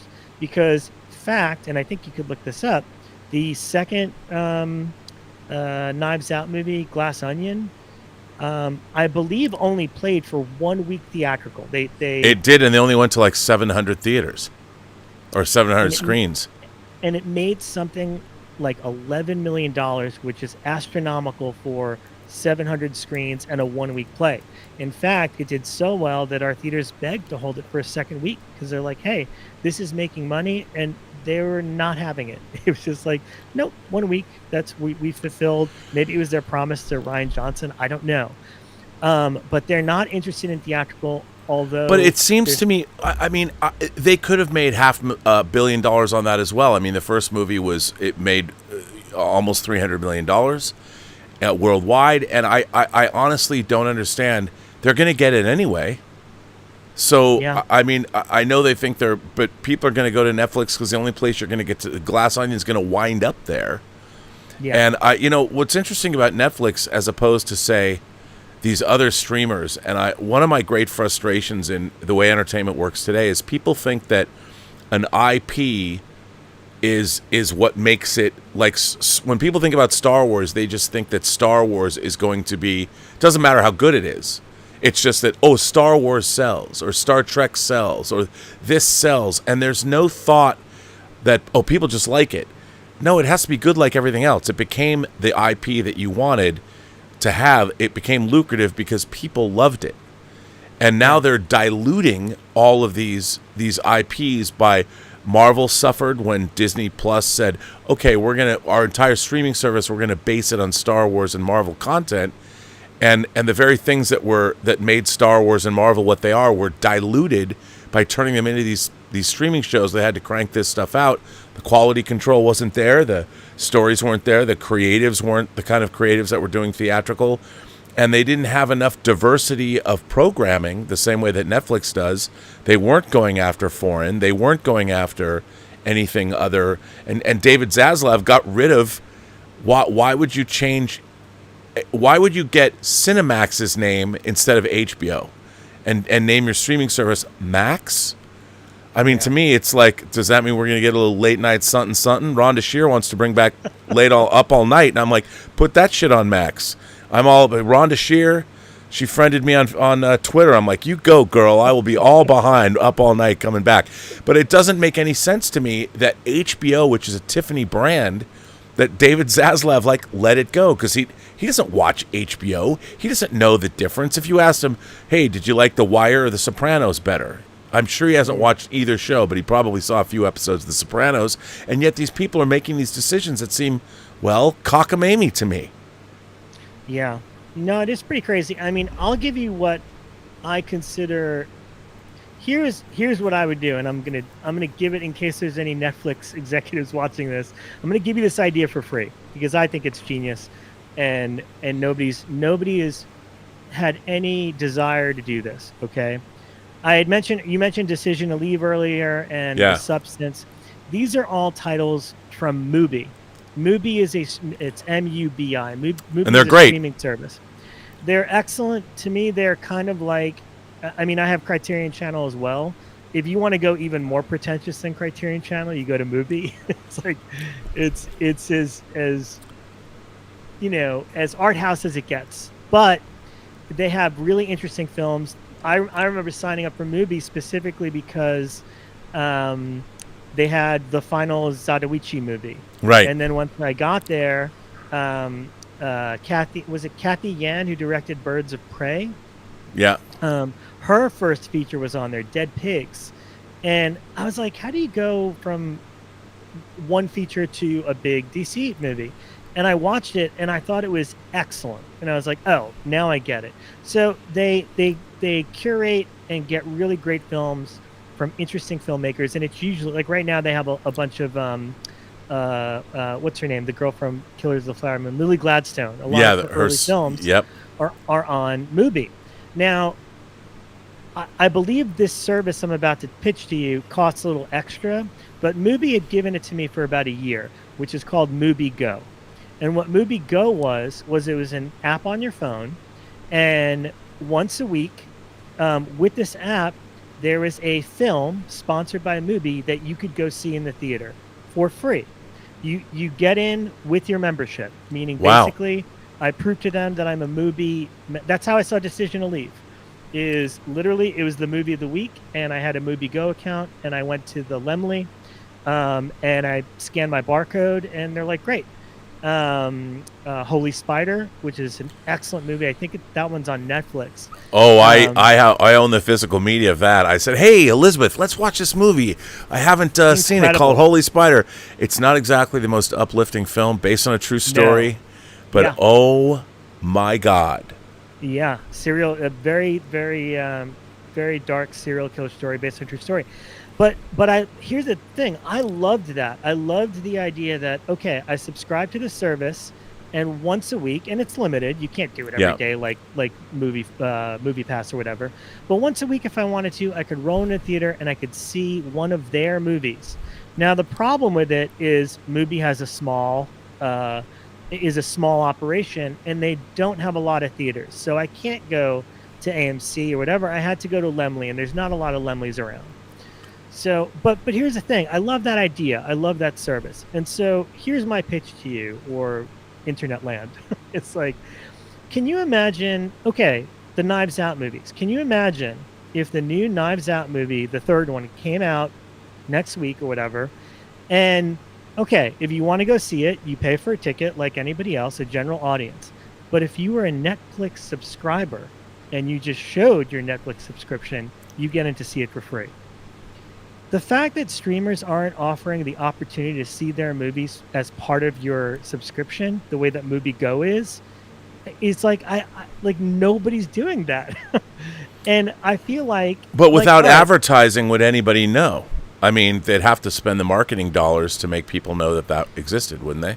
You'd have to know, but I mean, as a Netflix subscriber, I get a Netflix email every week telling me what I might like, and that's how it worked with MovieGo. I mean, of course, I could check the app, but I got a weekly email that said not only here's what's new on our streaming service, and by the way, the MovieGo movie of the week is Decision to Leave. And immediately I'm like, oh, cool. Well, I'm a subscriber and I get to see that for free. Then I'm definitely Park Chan-wook movie for free as part of my subscription service. Great. So nobody's really tapped into that yet, and I don't know why. Because everyone's got their version of their movie phone now, like AMC has their thing, and it's like A-list. I mean, an A-list thing. Which is great. I'd go see every Netflix movie on the big screen if I was allowed to see it just by having a subscription. You know. Well, can I look? Since we're talking about Mubi, and maybe somebody will come back and watch this clip, but I'm pissed off about their physical media releases because they released Decision to Leave and they put out the 4K like 3 months later. I'm like, come on, Mubi, okay. And somebody's going to go, but you bought them both, didn't you? I'm like, yeah, but that's not fair, Mubi. and I will say that but I'm going to give it up that they put their movies out on physical media, like Shudder. You know, I mean, Shudder, I went and bought some cockamamie steelbook of The Sadness, and then I find out that Vinegar Syndrome was... no, it wasn't even on there. Like, I read somewhere, Vinegar Syndrome selling The Sadness. I'm like, wait, what? And I go there, but I was too late to get... you bought it. Yeah, well, I bought it from them too, but I was too late to get their slipcase. I had to get so I bought it, and I have it right over here. Here it is, damn it, but no slipcase. Somebody should have just looked at my orders and said, oh, it's Rob Burnett, we'll send him a slipcase. That's my lofty opinion of myself. Let's get physical media. But no, in all seriousness, I mean, I was really happy to get Decision to Leave in 4K. It looks great. But I don't understand. Like, I have to say that A24, I mean, A24 is like a cult. There are people, I know people that talk about A24 as if it's like a self-help group. All their movies, and I got to tell you, I go to their website. I bought Zone of Interest, and I bought Love Lies Bleeding, and I'm surprised that they don't have a Civil War special edition. Their Stop Making Sense 4K is great. The Pi disc they put out is great, and A24 sent me a I get their new. I spend $5 a month to be an A24 member, and on my birthday they sent me an email saying you get a free gift at your birthday, and I went to their store and I bought Lamb, the Blu-ray of Lamb, and they didn't even charge me shipping, and that thing showed up in like 2 days, and I'm like, wow, this is a film company that I understand they've got great taste. They've had a great. I mean, I went and saw. I remember seeing Spring Breakers in the Cinerama, opening night, and that was an A24 film, Harmony Korine, and I thought to myself, well, here's a company that's cultivated. They have great taste, and they've cultivated an audience. I mean, an audience like I feel like okay, they might make missteps like spending $90 million on The Northman, even though I thought The Northman was awesome. But why is Robert Eggers making a... Thank God he's back to Nosferatu, because I love Robert Eggers. I love The Witch. You know, I love The Lighthouse. And I'm like, I mean, here's if, and I, you know, I'm a big fan of Alex Garland's genre stuff, and I liked Civil War, and Charlie de Lauzirika got to do another great documentary, you know, on that disc, which, by the way, is excellent. Yeah. It's excellent. It's great to see Charlie back in the saddle making some great documentary material. I know that they probably didn't know who he was, and they might have given him a little bit of a hard time when he was making it, but it's like, you're the Steven Spielberg of documentaries. But he got to make it, and it's great, and they put it out, and I find that interesting. I feel like I have a fealty to these low I shouldn't say low budget, these mini majors, call them, what do we call them, mini major distributors, or boutique exhibitors. I mean, I feel this loyalty to them. Yeah. I feel a loyalty to Neon. I feel a loyalty to A24 to a certain extent. I feel a loyalty to Blumhouse. You know, even though, what did you do to my beloved The Exorcist? I'm never going to forgive you. I don't care what Mike Flanagan does, because you still made that fucking Believer movie. But that doesn't mean that I won't watch a Blumhouse movie. But fuck you, Blumhouse. $450 million to make that. Come on now. But still, I'm being facetious. But, you know, and then you have Lionsgate kind of doing the same kind of thing. I mean, they have something in Hunger Games. I mean, I thought The Ballad of Songbirds and Snakes was pretty good. You know, as far as doing a prequel. Yeah. And John Wick, there's a new IP that they're cultivating. I'm looking forward to seeing Ballerina. But why can't the studios get there? Did you see that Ballerina trailer at CinemaCon? I didn't, because I wasn't at CinemaCon. How did it look? I think it's going to be pretty special. Yeah, it looks pretty awesome. I can't wait.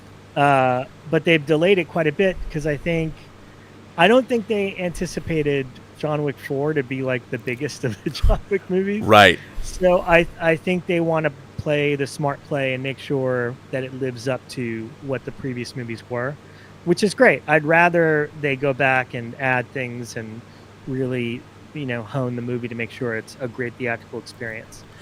Yeah, I mean, look, they're all working in different tier systems in terms of what their priorities are and what they're spending. I think A24 is a very interesting company. I don't love everything they do. No. But I respect everything they do. Well, and they also have great marketing. Yeah. You know, I love even their logo, that shot in lamb of the lambs forming the A24 logo. I was like, that was inspired. Yeah, and they're slowly growing in terms of, because I kind of like what I was saying about Neon earlier, is I feel like A24 really focuses their marketing push on the big cities and kind of the cinephiles and certain pockets versus a general audience. Civil War was really their first big push into a major theatrical release. They really wanted everyone to go see that movie. Yeah. And you know what? It did very well. And I'll be honest with you, I was surprised, because I saw it. I'll just say I saw it early. I'm not just as part of the job, I see things a little bit earlier than everyone else. Same rules as journalist screenings apply, which is I can't talk about it until after I've seen it. Of course. It's a deal. But the reason I do that is because then I have very long, nuanced conversations with theater managers across the country. That's why they show it too early. Yes, about the movie, about the content, everything in the movie I talk to my managers about. And just, you know, a quick side, because I think it's interesting to me, is what's been fun about this gig is getting to put my thumb on the pulse of the entire country in terms of tastes and what a general audience will respond to. And what I mean by that, and I told you the story, when I first started this gig, I have a theater in Colorado Springs, and Top Gun Maverick was, I think, in week like 24 still making money there. And I just was like, this can't be right? And my boss was like, no, they're right next to an Air Force Academy. They go every weekend. If it's military or anything like that, they will support. And I'm like, wow, that's so interesting. So when 65 came out, the dinosaur movie with Adam Driver. Yeah. That one did okay across the board. It wasn't a huge hit, but it wasn't a bomb. It was it just did all right. It did great business in Colorado Springs. Why? Because Adam Driver's military, Right. that's their boy. He's a movie star to them. Certain parts of the country, Adam Driver will sell. So it's been fun to pick up those little. See, and that's something that nuances. we wouldn't, we YouTube pundits wouldn't know. And Yeah, and that's and- where we're blind to that. And I think that one of the things that I wish, going into this contentious election, one of the things that's frustrated me is that I'm a fan of Americans. I'm a fan of this country. I'm a fan of the Bill of Rights, the Constitution, and I find it frustrating that I have relationships with people from all sides of the political aisle, and I don't understand the acrimony. It can be much more interesting. Like you can say, "Oh, I'm sure Twisters did really well in your theaters in Oklahoma," because that has a particular resonance to that area of the country, so people are going to be more apt to go. Just like in Colorado Springs, people are going to go see Maverick or 65. And it's not right or wrong, but it is interesting. And I think it shows that we forget that America is there's a lot of different kinds of people here, and I wish we could concentrate more on our similarities. Like, hey, everybody loves movies. Some people just like different movies than others, and yet we won't. Right now, we're not wanting to kill one another over our tastes in films, which is good, as opposed to politics. But really, at the end of the day, it's much more interesting to talk about our differences or the things that we think are similar, and make it a more insightful conversation as opposed to "fuck you, I don't like you." Yeah, I mean, look, there's a pretty straightforward reason why Twisters is a big hit. You guys have already articulated well. It's a movie for a general audience that doesn't message anything politically, that doesn't even touch global warming or that stuff. It's pure entertainment. Life is hard enough as it is, and people just want to go and have a good time and forget about life for 2 hours, and that's it. And you're totally right. Twisters did not like exceptional through the roof business in Oklahoma, and then Deadpool came out and did exceptional, and now this week Twisters is just a little bit over Deadpool in Oklahoma. Twisters has made over $200 million domestically. Yeah, It is at 286 million worldwide, but it's made and you know what? No one's talking about it. That's a lot of money for that movie. yeah. I mean, it's Twister came out 25 years ago? Yeah, and I mean, but that's another interesting thing is if you make a good single movie experience, like most people going to see Twisters have not seen Twister. I learned that about the genre stuff because I remember The Nun 2 came out Right. and did exceptional business. And here's the thing, again, movies are the box office is fueled by young people. I doubt half of the people that went to see The Nun 2 saw The Nun 1. I just don't think they did. Right. It was just like, oh, this is the scary movie we're going to see this weekend. Cool, let's go. And by the way, I thought that was one of the smartest rollouts ever, even though I don't know if they intentionally planned it this way all along, because The Nun came out, I think, the last week of September. So just rolling into the Halloween season, just as everyone's starting to get kind of hyped up for it. Played for 4 weeks, did incredible business. It was still in theaters Halloween weekend, but dropped on digital Halloween. So you could see it in theaters and rent it at home within a month of its release, which normally I'm kind of against, and obviously theater owners are very against that. And it's a little weird when studios pivot because they put something out theatrical and it doesn't work and then they rush it digital. I won't call anyone out, but there's several movies you can see very easily that did that this year. Yes. And it's a bummer because at CinemaCon, as you know, it's every studio opens their speech by saying, "We believe in you, our partners, theatrical, blah, blah." And then it's like, okay, but then 2 weeks into your release, you put it on digital. It's, anyway, whole other story. Fall Guy. anyways, Well, we got. Can you stick? I love to. This is a great conversation. You're a great guest. Thanks for coming on tonight. thanks for having me on, man. You're pretty much the only person I would do it for at this point. Invaluable insight. I mean, you know your shit. It's great to have you here. Darth Dragonborn says you'll love this. Jaws: The Revenge is on 4K. The Last Samurai is not. Again, you know, they came out with a list. It was very funny. There's a list that was on the Digital Bits the other day of the people at Warner Brothers and the movies that they want to put out in 4K or what they're going to put out, and yet there was no Excalibur on that list. You know, and I mean, this is kind of off topic, but in a way, it's kind of the same. It's incredibly frustrating. They turned over physical media to like theatrical marketing to decide what they're going to do at the studios, and they don't know, like you said, they don't know anything about catalog titles, nothing. And Warner Brothers had its 100th anniversary. There's no Right Stuff, you know. There's no Dolby Atmos version of the Right Stuff. There's no, well, Ken Russell's The Devils. Amadeus is coming, but to not have a movie like Last Samurai that everybody loves. You know, it's maybe not the greatest movie in the world, but it's a Tom Cruise movie. It's especially following on the heels of Shogun. You know, you don't have a 4K of it. It's amazing to me what does and doesn't come out. And I do find that, I mean, obviously you're a big collector of physical media. You have been for a long time. And we have so many... behind me. I know, you have a great collection. But we have so many great boutique labels of people that know exactly what's going on. And yet at the studios, not so much. And I've always, other than like George Feltenstein over at Warner Brothers, who's in charge of Warner Premiere and does an amazing job. But, you know, I don't know if you followed this, but the other day they announced a new label called Warner Classic. And no one knew what that was. And they like took down the Warner Archive site, like off. No one told anybody.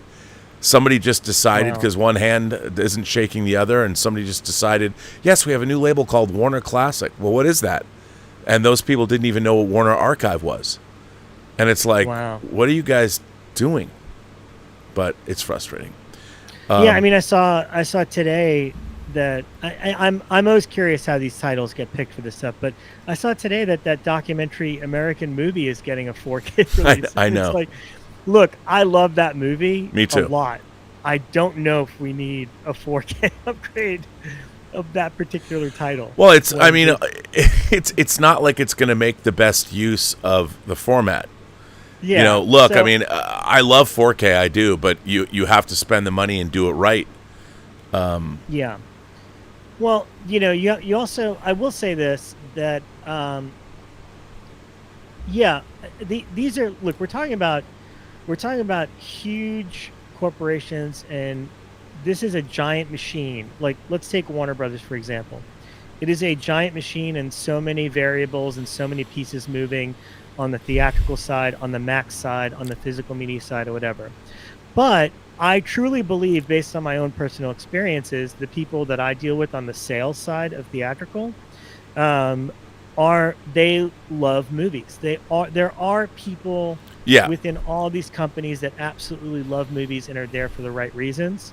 But sometimes they're not in charge of, say, the home video division. They're in another pocket of it. But they're as frustrated as we are. Yeah, I mean, look, I've heard a lot of people kind of rant about Warner Brothers in the last, I don't know, year or two, and David Zaslav and like writing off these movies and all that, and like, oh, they don't care about the creative. But everyone I've met is incredibly kind and cares very much about the creative and cares very much. They're one of the few studios that when I go to their screenings, they give us popcorn and soda for their movie. Like, I know that sounds silly, but it's not a given that you're going to get kind of something to enjoy the movie with. And every one of them asks me my opinion after. And not every studio does that. Sometimes some studios do look at it simply as product, where they're just like, yep, this is the thing we're putting out. I think Warner Brothers really cares a lot about what they're putting out and what people think of it. Every movie I've seen, I have very extensive conversations with them and then my theater managers about, what it is. Well, it's funny that you bring this up because there's another article that I wanted to share. And since you're here, I'll share it. And you brought it up, so you walked into this. Here it is. Here it is. No. Warner Brothers, speaking of Warner Brothers, Gennady Tartakovsky's adult animated movie Fixed won't be released by Warner Brothers, and Sony is looking for a new buyer. And this came out in the trades on Deadline today at 10 a.m. Deadline has confirmed that Warner Brothers won't be releasing Gennady Tartakovsky's adult animated title Fixed. This is the second animated movie after Coyote vs. Acme that the David Zaslav-led administration of the studio has cast aside. The movie reportedly centers around a canine's ballsack bucket list. Sony Pictures Animation. Sony Pictures. This is not a joke. This is not a joke. I'm not kidding. Sony Pictures Animation made the movie, and they're taking back distribution rights in the hope of the pick finding a new home. Netflix, a buyer of Sony Pictures Animation, fare Vivo and the Mitchells versus the Machines, is one possible contender. Tartakovsky has a long run at Warner Brothers, specifically Cartoon Network, with hits such as Dexter's Laboratory, Samurai Jack, and Star Wars Clone Wars. He has a multi-year exclusive deal with Cartoon Network Studios and Warner Brothers Animation. The filmmaker has also been big for Sony, having delivered 3 of their Hotel Transylvania picks, which minted close to $1.4 billion at the global box office.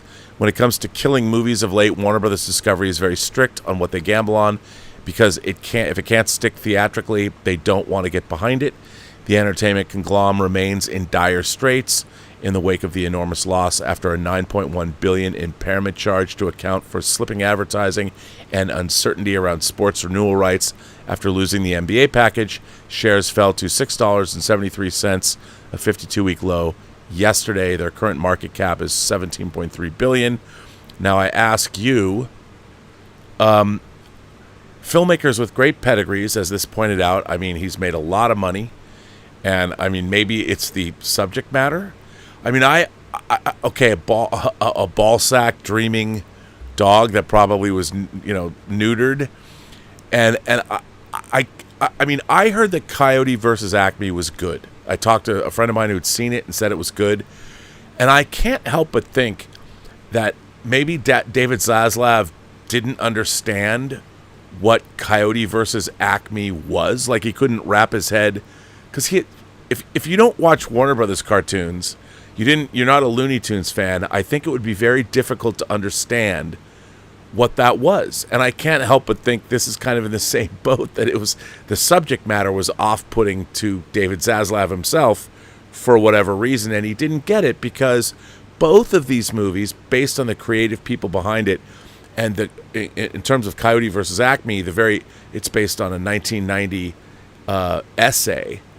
I mean, that idea of Wile E. Coyote going to court against the Acme company and making it like a Roger Rabbit thing, who wouldn't want to see that? I mean, anybody growing up watching Looney Tunes, which is everyone on planet Earth, understands this, and yet they kill it. I mean, and the movie was done.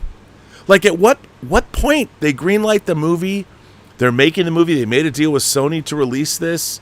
He's got a great track record. At what do they just wait and say after the movie's done? Yeah, no. I don't get it. Yeah, I mean, look, I have zero. I'm only speaking as a fan. I have zero insight into how those decisions get made.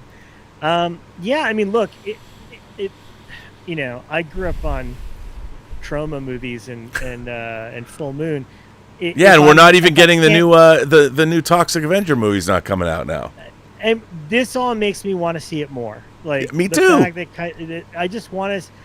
I don't care how bad it is or good. It's just the fact that I am not allowed to see it makes me want to see it more. And so I hope that. I mean, look, I don't know the math behind it. It's very expensive to release a movie theatrically. Right, I know. To create digital prints, you have to create the whole marketing and all. I have to believe somebody looks at all of it and decides, is this worth it? Now, I'll say something controversial, and you'll probably won't agree with me. At the end of the day, regarding DC, and I'm a huge comic book fan, But I remember walking out of Aquaman 2 and thinking, man, I wish they just shelved all of those.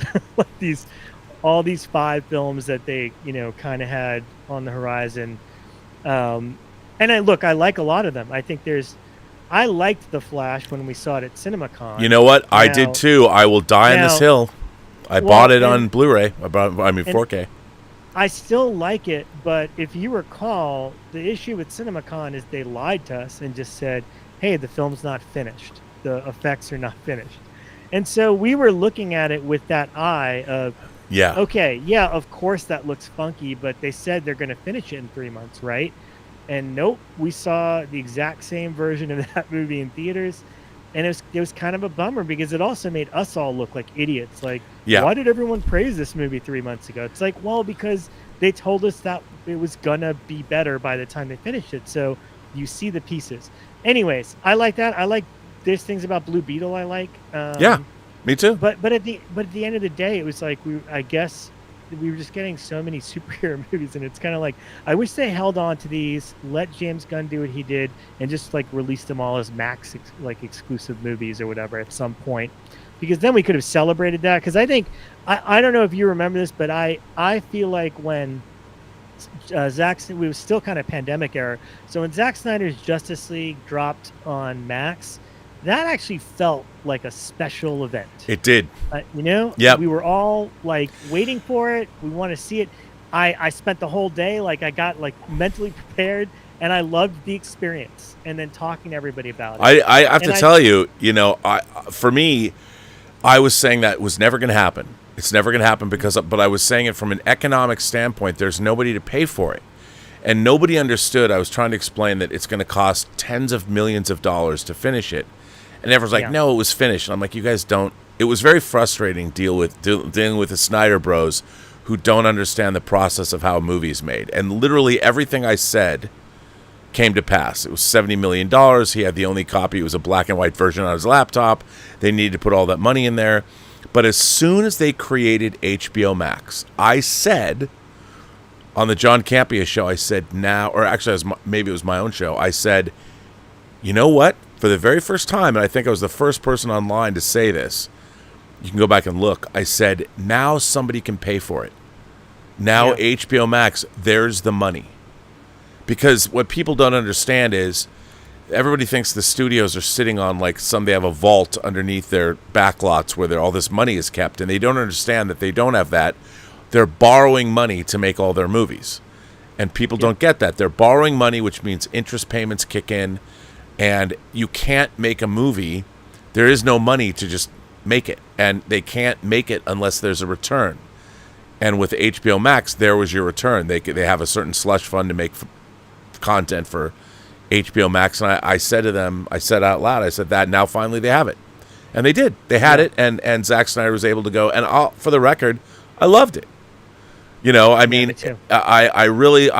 it. I was a DC fan and an Alex Ross fan.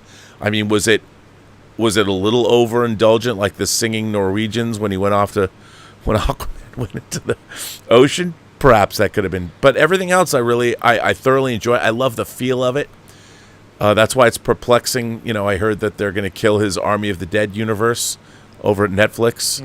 And now I haven't delved into Rebel Moon director's cuts, but but I did love. And by the way, just to clarify, I'm not talking ill will of DC movies. Basically, what I'm saying is I felt like the last 5 came out kind of to not a lot of enthusiasm or fanfare, right? Because everyone knew that James Gunn was just going to reboot this thing anyway, and it would have been nice if those films got released in a way similar to Justice League where we were excited about it. I just feel like that could have been a really cool way to have done that. Okay, I'm going to put you on the spot. Uh-oh. And before I will jump into this fray, I am deliriously excited for James Gunn's Superman. Yep. Me too. I think I won't wait. Can't just say that. I'm going to go full frame on this. All right. What do you think? How do you feel about James Gunn's Superman? Oh, I can't wait. I mean, look, one of the first, I have a big vinyl record collection. One of the very first soundtracks I got as a little kid is the original John Williams Superman score with the gatefold cover. So good. All that. So to me, the Christopher Reeve movie, the original, and I like all 4 of the original movies, even 4, which I think has its heart in the right place. Yeah. I just think I love the essence of Superman. I read a lot of the comics growing up. I loved those movies. And honestly, we haven't gotten, before people tag me, there's things I like about subsequent Supermans, but we haven't gotten anything close to the purity of the Christopher Reeve version, which, again, when you're a little kid and kind of hopeful and looking for things to aspire to, they're very inspiring movies. So totally agree. Superman Returns, I've told you, and I'll go on record, I think the documentary that you and Dave Parker did for Superman Returns is far better than the movie. That's what Bryan Singer's dad told him. Yeah, and I agree. There's things I like about Superman Returns, but I'm a little bummed. In retrospect, Man of Steel, all right, I like Henry Cavill a lot. I think he's a great Superman. You have an incredible cast, and I've come to warm up to that movie by watching it as an Alien First Contact movie. Yeah, that's all, and I really am a big fan. But it's not satisfying to me as a Superman movie because I really want that vibe. I think Gunn gets it, and I mean, I think both of us knew Gunn a little bit. Back when. I work with him on the movie The Specials that he wrote, and he's in. Played. That's right. Yeah, The Specials. I mean, go back and watch The Specials. And Craig Mazin directed it. I mean, that was a crazy time. I mean, we did that after Free Enterprise, and during the early 2000s, I would see James a lot. He went to a lot of parties, and he'd throw a lot of parties, and it was interesting to me because I was really like James. He was always very nice. His brother Sean was very nice, and you'd see him out, and he was always warm, and he was always inviting. And, he was making a good career writing things like Scooby-Doo or Dawn of the Dead or whatever, but he wasn't, I haven't seen him or really interacted with him in over a decade. But I still, the fact that he is online and interacts with fans as much as he is, and I'll tell you something, I don't envy the position he's in because I don't think there's been many filmmakers in the history of cinema that have as much pressure and as much riding on what he's going to do with this Superman movie as he does. Oh, yeah. But I think he knows that. And the funny thing is, coming out of making movies like Super and making movies like Slither, these $3 million films, which are unique. And obviously Kevin Feige saw enough in his storytelling ability to tap him for the Guardians movies, and he made those work.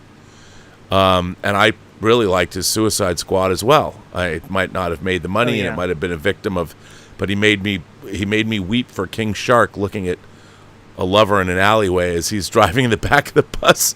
I'm like, oh, poor King Shark is never going to find love. Well, and that Peacemaker show is kind of a miracle. A miracle. I mean, that's the last character in the world I want to spend 10 hours with. And man, that was like the best show of that year. Oh, with an incredible theme song, with that dance, and just you really fell in love with all of those characters. And that's the thing. He's got his heart in the right place for everything he does. So, yeah, it's a tall order. And actually, what's funny is I remember, I think it was the day they announced the new guy playing Superman. I was actually at Warner Brothers. And kind of walking around talking to some of the reps there, and one of the girls was wearing the S logo, but it was the Henry Cavill one, and much younger. And I was like, hey, are you excited for the new Superman? And she's like, Henry Cavill's my Superman. I'm like, wow. So that's the thing. Now there's going to be a whole generation that sees this version that might think, but it's not dark and broody, and you didn't snap anyone's neck by the end. I don't know.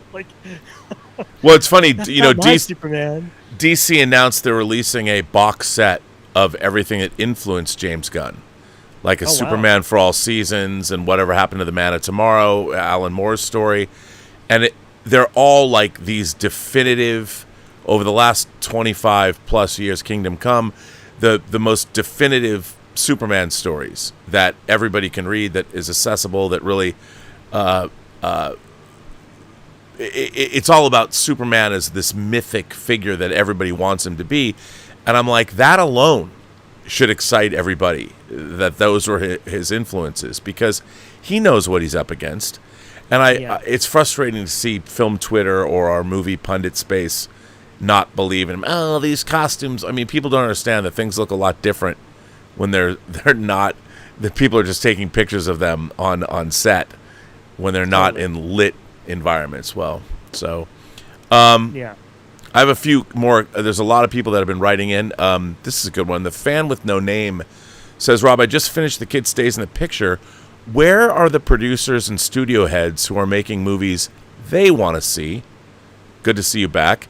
And are re-releases becoming more popular because audiences are actually more willing to pay to go see a movie they know they like, as opposed to potentially wasting their time? Now, this is a really good question. I mean, both of these are good questions.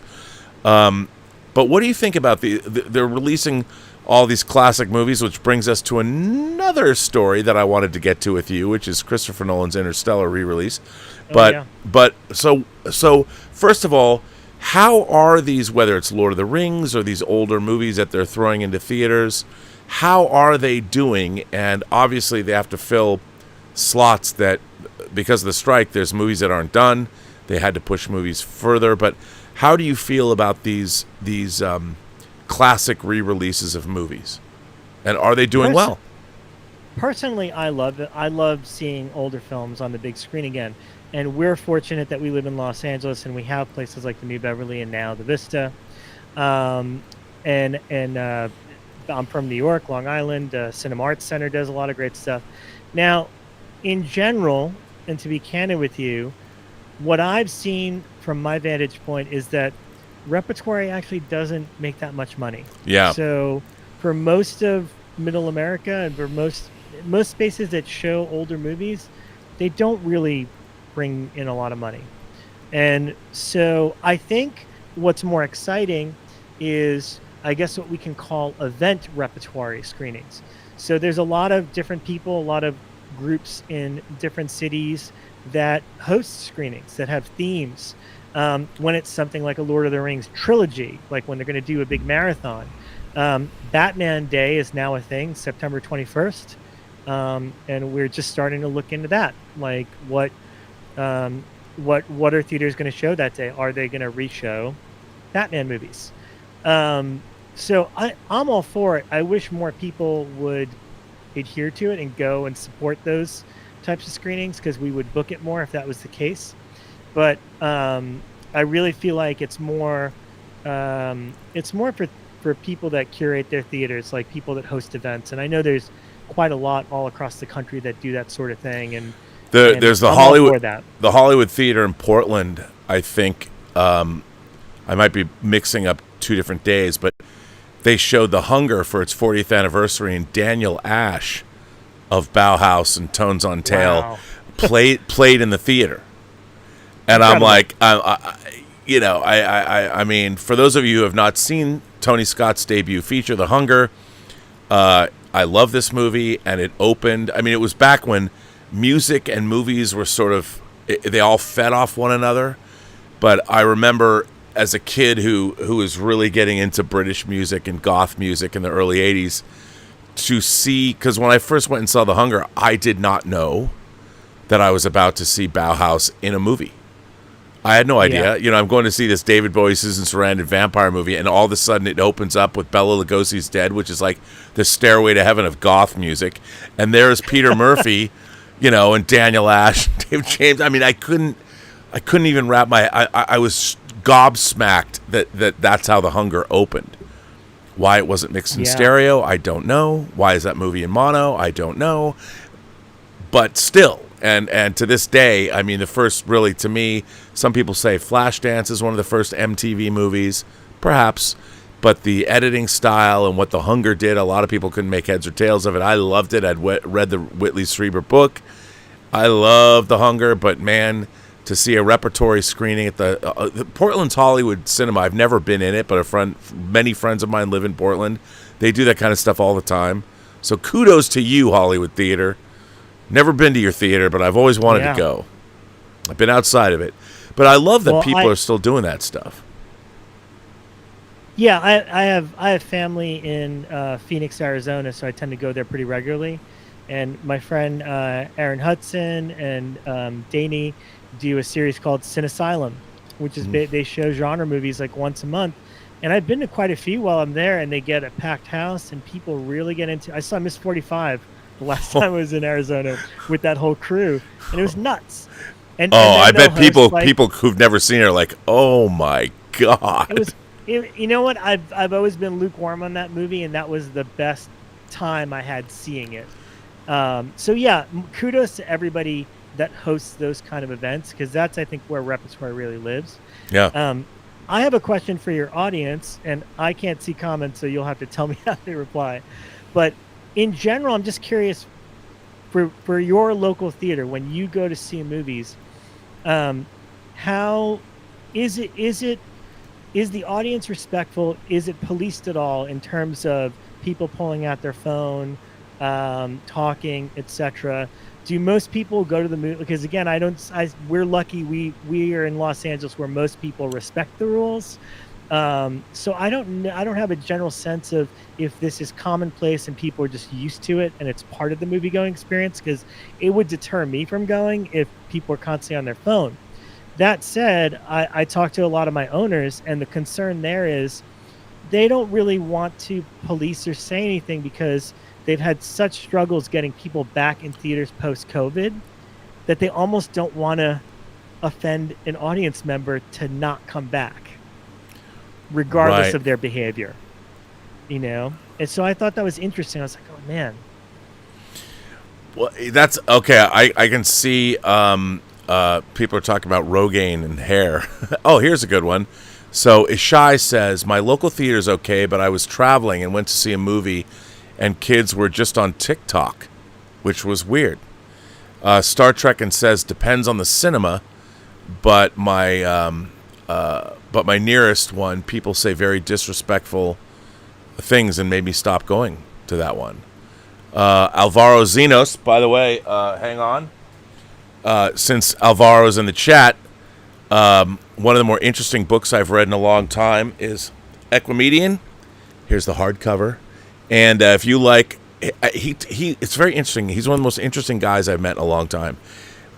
He was talking about being heavily influenced by the science fiction writers of the 70s, kind of the new waves. And I didn't really understand what he meant until I read this book. Somebody's got to buy this and make it into a movie. But he's in the chat. So here you go, man. And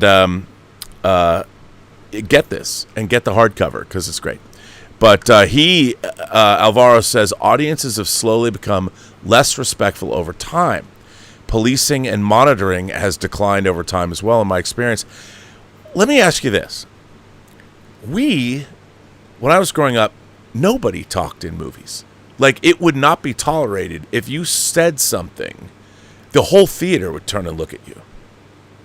And yet now, like, I don't even understand the impulse of going into a movie if you're not going to give it your full attention. Like, it doesn't compute. And I understand that. I understand main character syndrome, and everyone suffers from that. But I don't understand why anybody would go into a movie not wanting. Like, why would you pay to go into a situation you weren't that interested in being in the first place? Yeah, I don't get it either, but generational thing, I guess. But I mean, it's such a weird, like, when you go into a movie, like, knowing that people are going to be annoyed with you.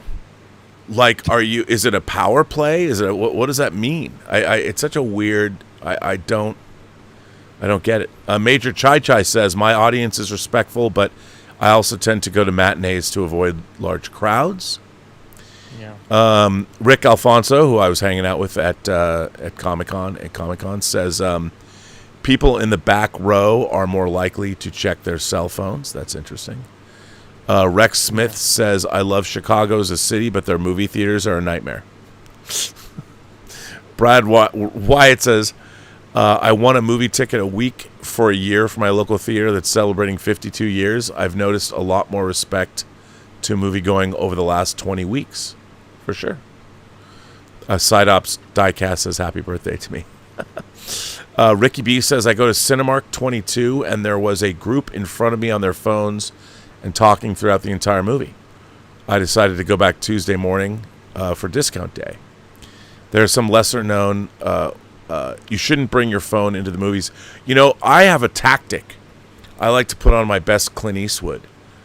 And you say things like, if you don't put your fucking phone away, I'm going to slit your throat from earlobe to earlobe. And then you back right up. It works. And people usually get up and leave. I can't confirm this for sure, but as you know, I've spent a lot of time in Paris, France, and I'm pretty sure the theaters in Europe have some sort of cell block like thing so that your phone won't work when you walk into the theater. I think it's genius. I think that's highly illegal here. Well, yeah, I mean, in Europe. What I find interesting about American audiences is that you never want to curtail an audience's freedom. And it becomes an issue about freedom. And it's like, if you want freedom, why are you in a theater? Why is it that your personal interests trump the theater full of people that have paid to be in that space? I've never understood that. Thomas Logan says, my local 1570 IMAX theater evicts for talking and texting. Nice. I love that. That's fantastic. So that's good to hear. Is that a problem with the theaters that you book in? Do your exhibitors talk about that? No, it doesn't really come up, and it was just more of a personal curiosity. It was only one conversation I had in particular where a manager told me that he would prefer not to. They'll give warnings, but they want to try to be respectful about it, even though they're being disrespected, for the sole purpose that they can't really afford to lose the business right now. Right. I understand that, but I mean, it's like, what kind of business are you getting if someone's just going to not shut the fuck up? Yeah. This is pretty funny. A friend of this channel, Norwegian Kryptonian, been a member for 39 months, says, Rob, I would like to file a complaint. After Deadpool and Wolverine hot toys seem to have run off with my money. But I feel we need Next 23 shine on. Well, you know what I say, Norwegian Kryptonian, the more hot toys, the better. Although even I can't keep up. I mean, I've got to end it. I've got to end my hot toys obsession. No more. I'm behind by 100, which translates to like $20,000. And I can't justify it. What do you still collect, Rob? What do you Me? Yeah, what do you collect? I mean, I know you were getting rid of some of your great collection, but what do you still collect now? I honestly don't collect much anymore, except I've kind of shrunk in my collection, even though it doesn't appear that way in the background. You and I have had great conversations about what we can or what we buy and what we should get rid of. Yeah, I'm at the age now where I've accumulated so much stuff, like you, but I got rid of all my toys. I sold a good chunk of my vinyl, and really with movies, I keep it to essentials, because I've lost both my parents, which makes me think about mortality a lot. And so I'll sit in front of my collection and look at something, for example, like Demon Wind, and really have to struggle with myself to say, okay, if I'm very fortunate and I'm halfway through my life and I have X amount of years left, do I really want to spend it? Like, how many more times in my life am I going to watch Demon Wind? So I sold Demon Wind for $100 because I could. Now, Alien 4K, that remains in the collection. I hope I'll watch Alien multiple times in my life, but I've really had to whittle down in terms of really how many more times am I going to see this. So right now I collect, like you, there's certain labels, primarily foreign labels, that are doing incredible physical media releases, like Second Sight, like Imprint, Indicator, Umbrella. Umbrella does. I had to get work. their Time Crimes and Their Eyes Without a Face. I mean, I ordered those too because they go above and beyond and give us they give us a package with a booklet, and it makes the movie feel a little more special than your average singular Blu-ray. Yeah, it's kind of like Criterion. They always had a slightly cooler box that made it feel a little bit more than the average Blu-ray. No, I mean, I think that that's the last vestige of people that are making movies special. They're so disposable now that you have these companies like I'll buy pretty much everything Second Sight puts out, and it really bothered me when they had that I call it a debacle where they couldn't sell the Hitcher anymore outside of the UK. I mean, they're still fulfilling orders, but who did that to them? You know, I understand, but I get it. Warner Brothers, they were helped. George Feltenstein helped them find that negative, and they spent 2 years doing that transfer and making it right. I mean, I've never passed that up. Their Dawn of the Dead box set's my favorite piece of physical media that's ever been put out ever. Incredible set. Incredible. And I hope my Hitcher shows up. I did pre-order it. They are. You know what? I ordered it through Amazon and Diabolic DVD as well, just to do it. I mean, I trust UK Amazon now more than I trust domestic Amazon to get physical media.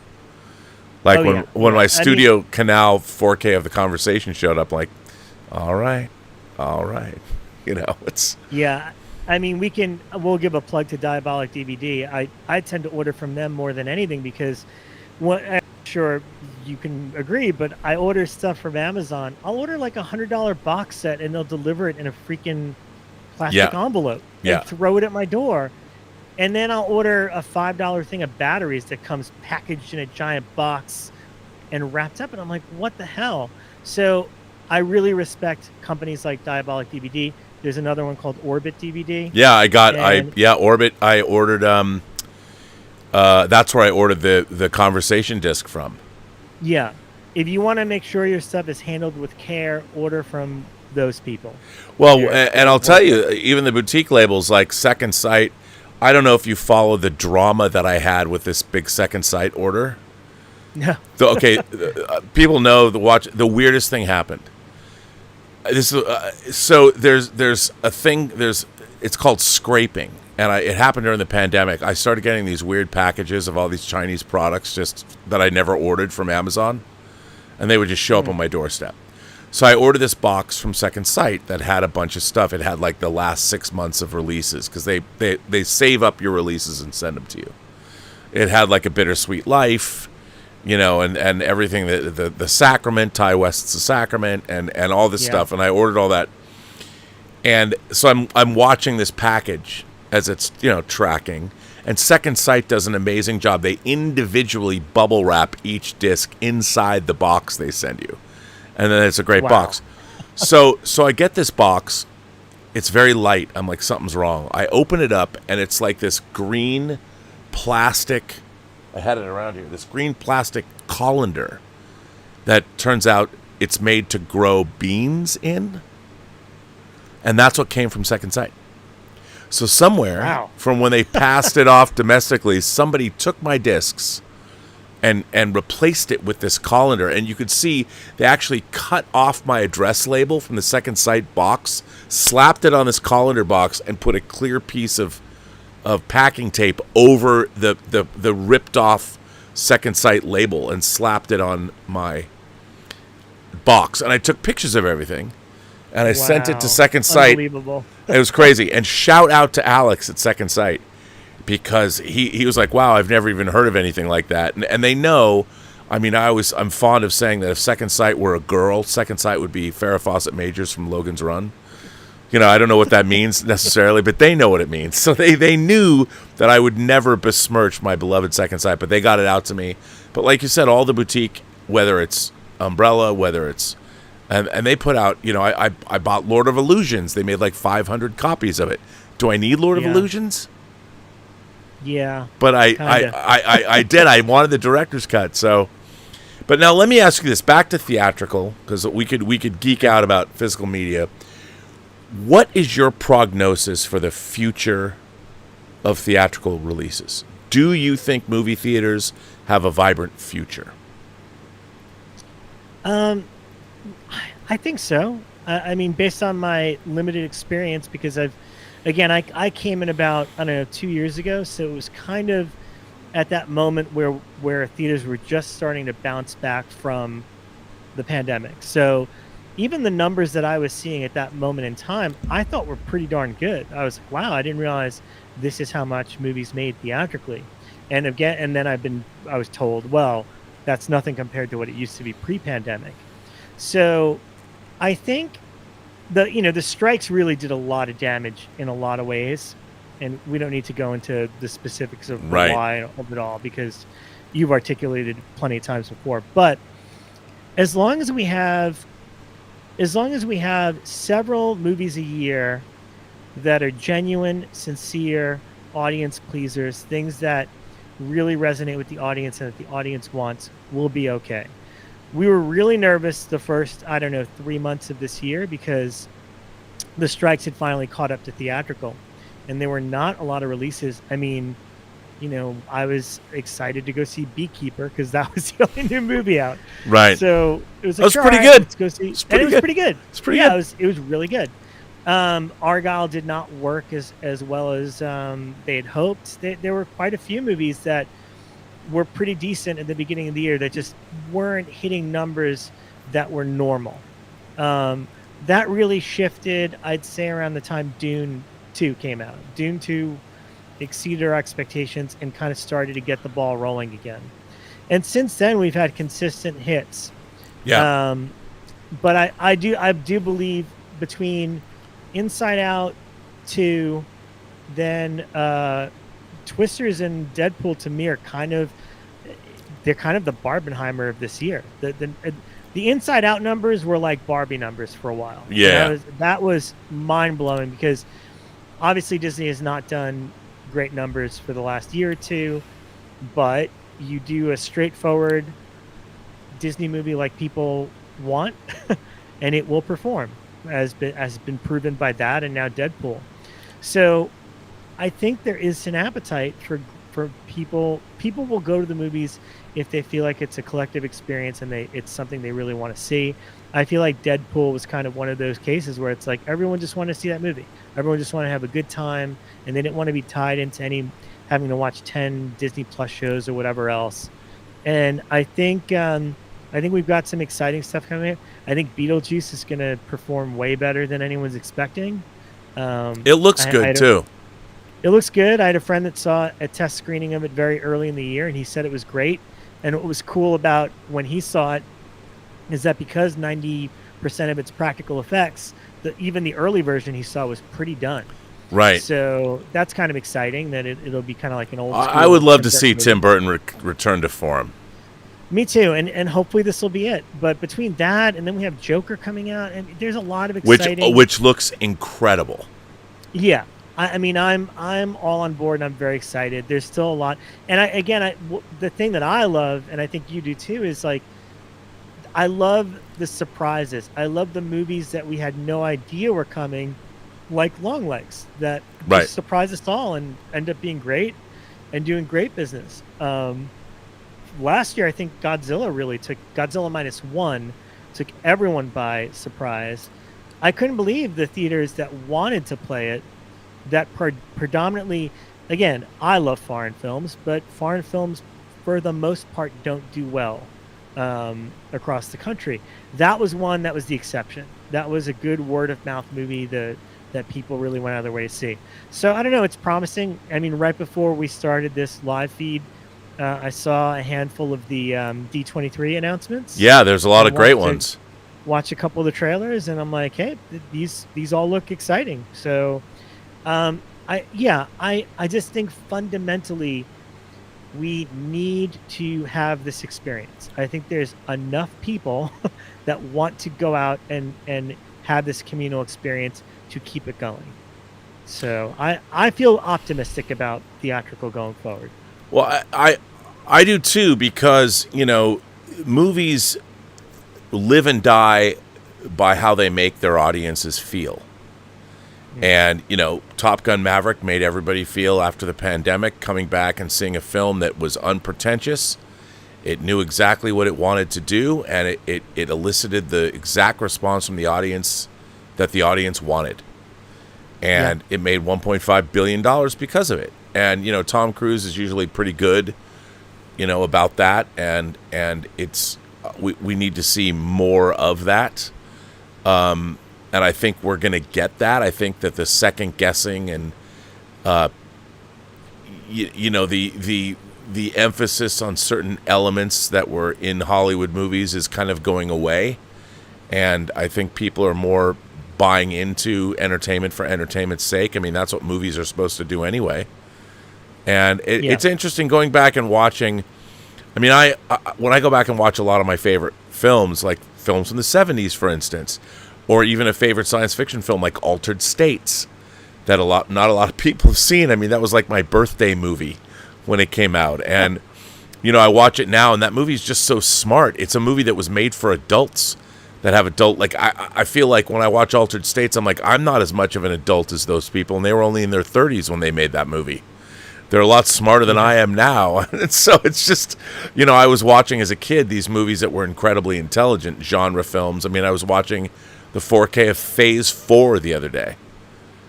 And it's a movie about ants. It still scares the hell out of me. Just this, how did that movie get made? And I think I'm optimistic too. I mean, I think there's a lot of really interesting stuff coming out. There's a lot of really interesting emerging filmmakers and a lot of stuff. And seeing things coming back, like I just watched the trailer for Wim Wenders' Paris, Texas, remastered in 4K. Yeah. And we got Coppola's Megalopolis. Yeah. I don't know I can't wait to see that. Just because I don't even care, just that it got made.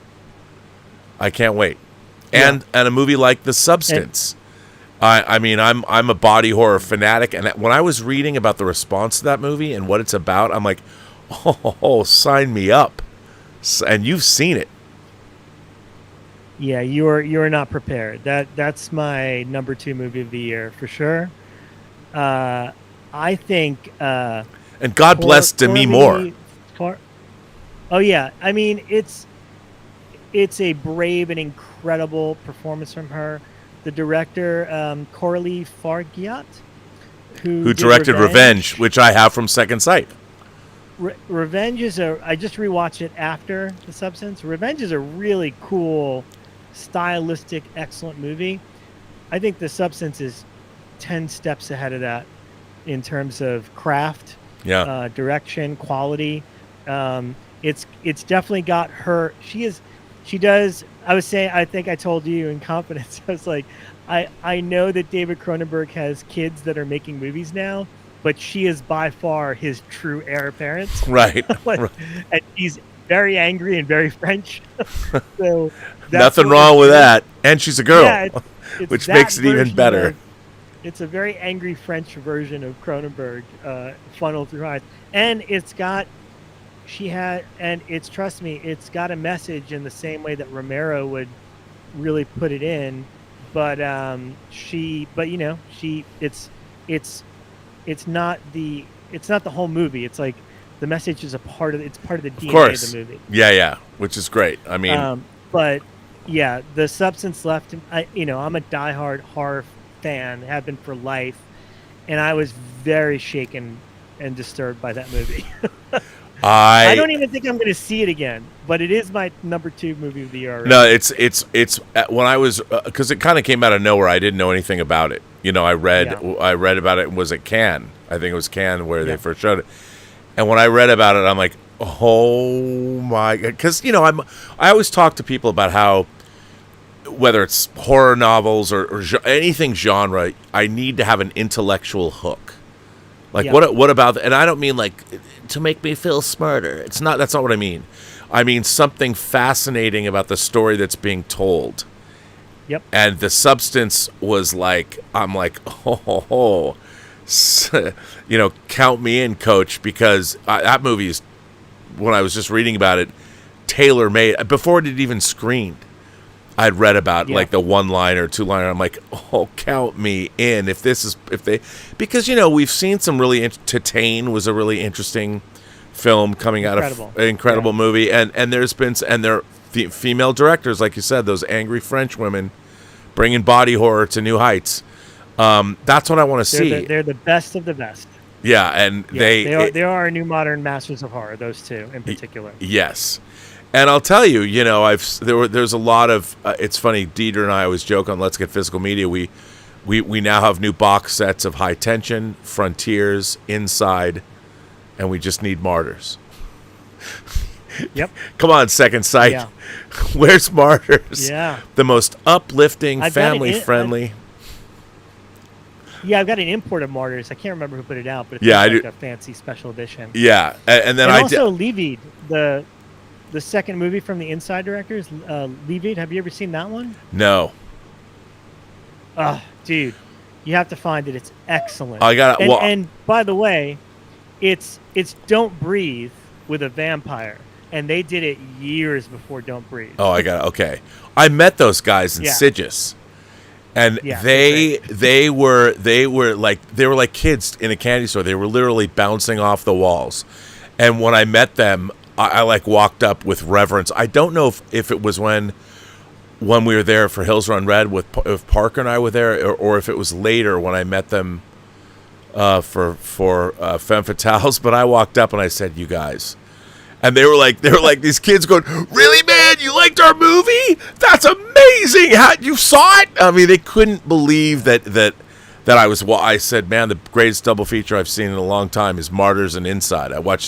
I recommend everybody watches Martyrs first, and when that movie leaves you shook, then you put on Inside to have some fun. And they loved that I said that, and they were because Inside is and by the way. What a terrible... I mean, both of those movies have been remade in America. Terrible. Terribly, yeah. Just pretend they didn't get remade. I mean, and Pulse, Kirisi Kurosawa's Pulse, like, what the hell, man? What's with these people? Unless you're Gore Verbinski remaking The Ring, why are you people doing this? Don't do this to us.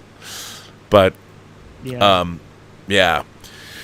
Well, listen, I mean, you've been here for almost 2 hours, and this has been a great conversation. Yeah, I'm gonna sign off. If you would like to continue, you may, and I will watch for a little bit. I'll bit, continue to read the super chats and everything. But listen, this was a great conversation. I wanted to have you on the show for a while. But before you sign off, I mean, I want you to tell people I would highly recommend people picking up your movie Analog Love. Where can people get that? It's on Amazon. You can find it pretty easily. But if you wanted to stream it, it's on Tubi for free. I think it's on YouTube for free if you do like a 7-day trial of Quillo or something like that. But I would just recommend Tubi, or you could rent it on any streaming service. And really, I was primarily known as a horror guy, and I made Analog Love because my other big passion is music. And Rob and I grew up with an era of mixtapes where I have some of mine.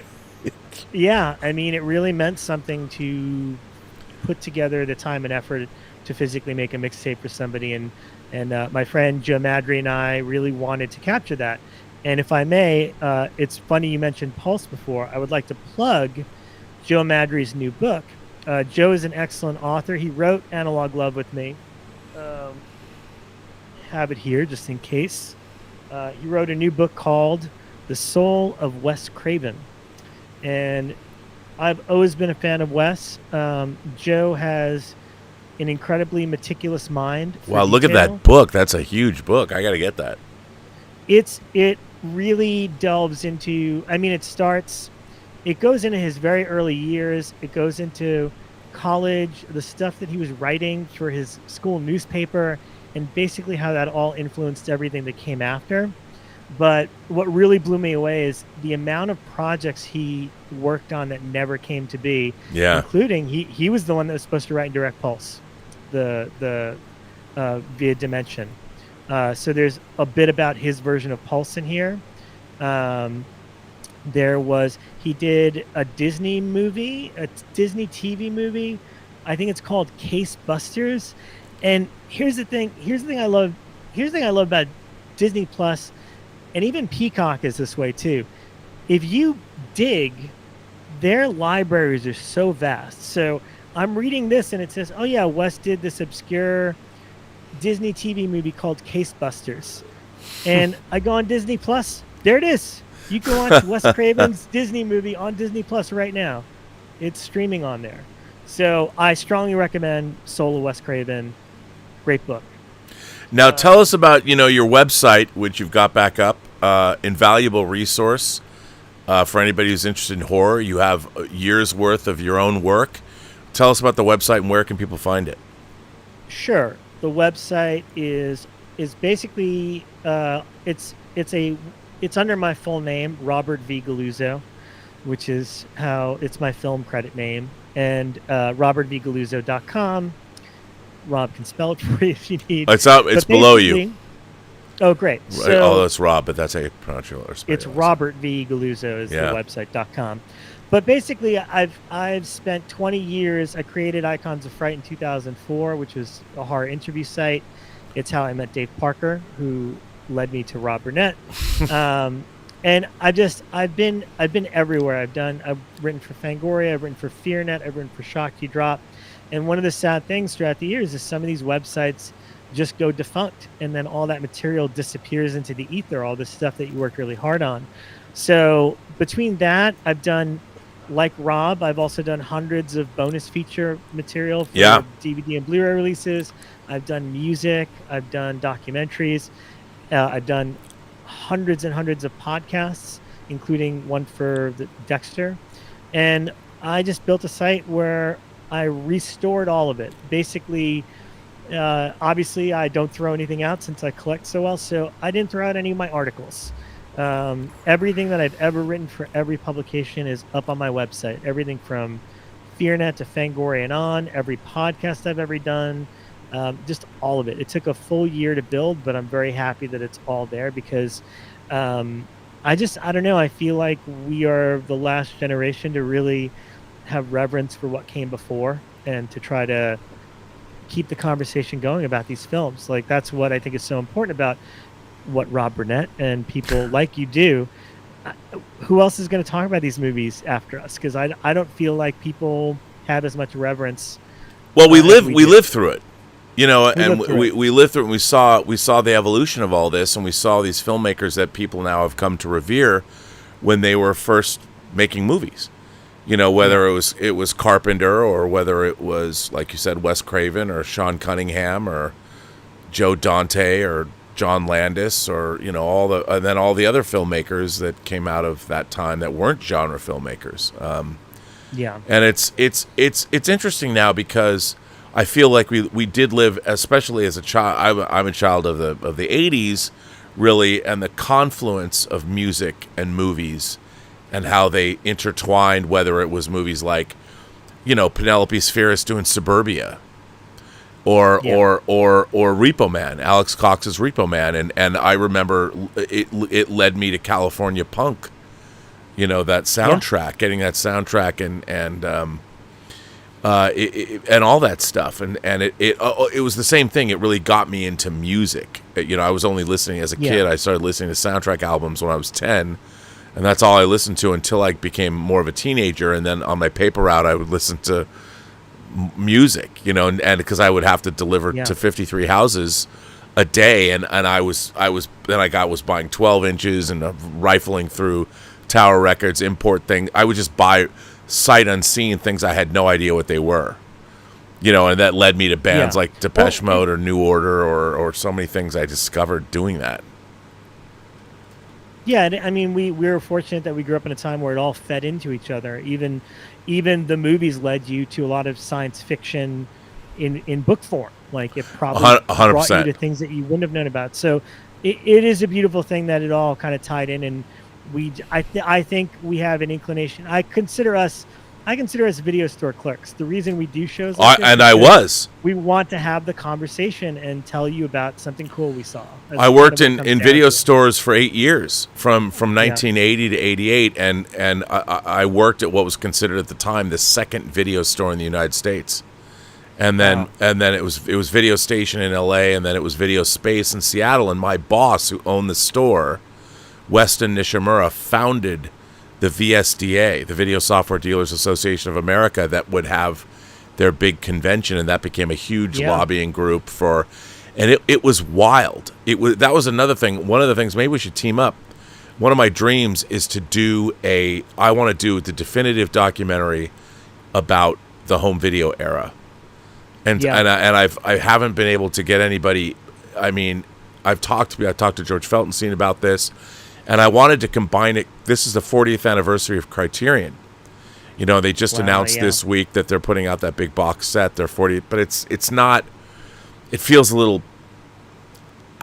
It's like this. It's like they're taking their old stock and putting it into a nice box, and I'm like, okay, I understand that, but I would like to have seen. I mean, I bought the first two Criterion. It was King Kong and Citizen Kane, the CAV Laserdisc at 30 minutes aside, and Seattle was one of the test markets of. It's funny, I'm wearing this. The Laserdisc market back in '78. It was Houston, Texas, and Seattle, Washington, and they introduced the Laserdisc player. And home video was always so important to me. Now it's almost like an afterthought, even though I've been buying physical media now for 44 years. But it'd be fun. But listen, I should let you go because I'll keep you here forever. This is a great conversation. You should come on Let's Get Physical Media with Dieter and I. And that'd be so much fun. We should talk some physical media. And I just remembered I interviewed Robert and the rest of the Hills Run Red crew for Fangoria. And at Dave Scow's house. Article on my website. That is there in its entirety. And now I have to tell you, that's like a 5-page article. Yeah. Or something. For me personally, this is going to seem a little weird, but that was one of the highlights of my life. Because I bought the first issue of Fangoria off the newsstand, which Godzilla was on the cover of. And it was funny because people don't remember this, but Spock was on the cover of Fangoria 4 for Star Trek The Motion Picture. Fangoria 6 was R2 and 3PO. And because they didn't know what it was. It was still, they didn't quite, they knew what they wanted it to be. And it wasn't until was it issue 9 that had the Motel Hell cover? Yeah. That was the turning point. That was when things went the right way. And I always wanted to make something that was in Fangoria. And that was a big deal. It was a big deal to get in Fangoria, and that was a great article. And that was a fun day because we were at Scow's house, out on the deck, and it was so much fun. And by the way, was it yesterday? Bloody Disgusting had their 5 best horror movies about making movies, and Hills Run Red was number 1 above De Palma's Blowout. I mean, even I wouldn't put it there, but incredible. it was very gratifying to see that. I mean, you make what you. Dave Parker will just tell you what's wrong with it, but I'm still very proud of Hills Run Red. I mean, Dave's wrong. We took this little Fakakta movie and we went to Bulgaria and made it for Joel Silver. So come on, it was a win, epic win. It's great, and awesome. It has the most. And that article means a lot to me too. Yeah, I mean, it was great to do that, and it was because that magazine's gone. I wanted to get into Starlog too, but that dream was quashed, extinguished. You made one of my dreams in life happen, Rob. And I think I have 8 copies of that around here somewhere. It's a big deal. And one day I want to get it all framed. Flip it. Yeah. Because, that'd be great. It was cool. It came out great. But thank you again for having me. You're a great guest. I have not had the opportunity to talk movies publicly for years, so I thank you for letting me do this. Oh, great conversation. And, I think everybody had a great time. People dug it. I'll be back. Otherwise, thank you. All right. But everybody check out his website, robertthegaluzzo.com. Get Analog Love or go watch Analog Love. Actually, it's a really great Blu-ray, to be honest. And get the Blu-ray. And your albums or your music's on your website, too? Yep. Pike Project. It's on Spotify and Apple Music and all that stuff. So go listen to it.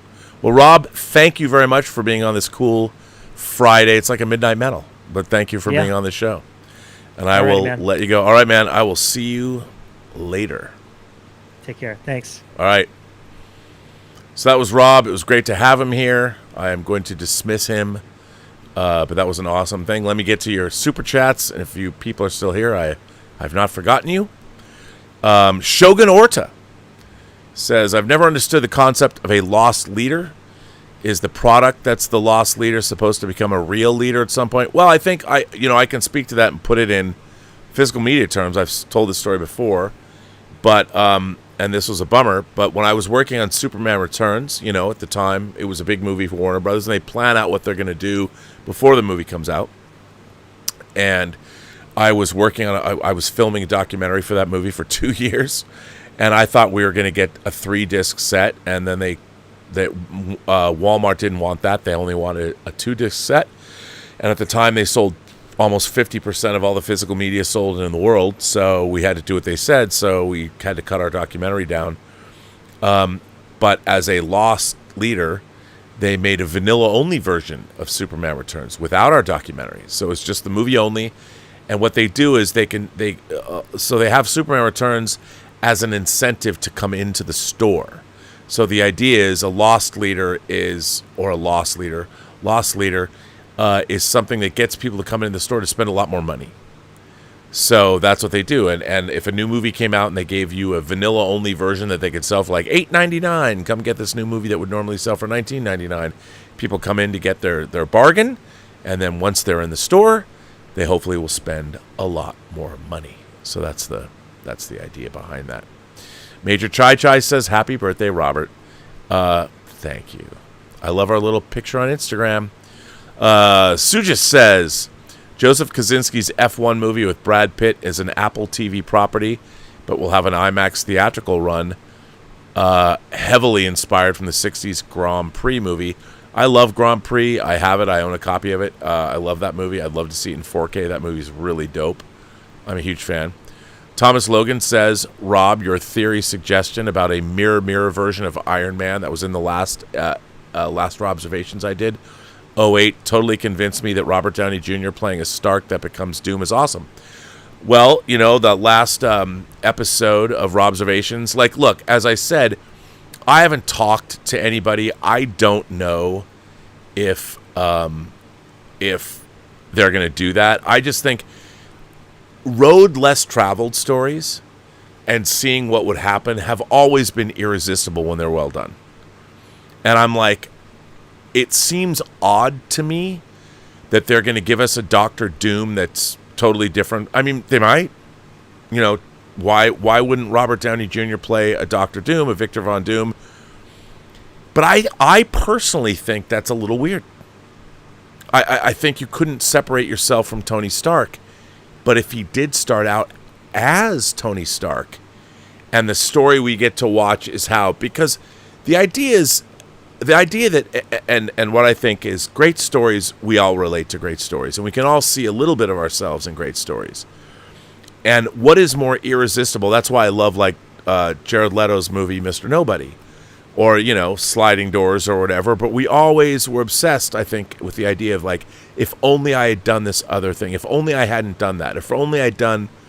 But watching somebody go on a different path, and we get to see somebody else go through that wish fulfillment, or maybe not wish fulfillment, but excuse me, when you're watching somebody make a different choice than you already knew that they made, it becomes fascinating because you're already on their side.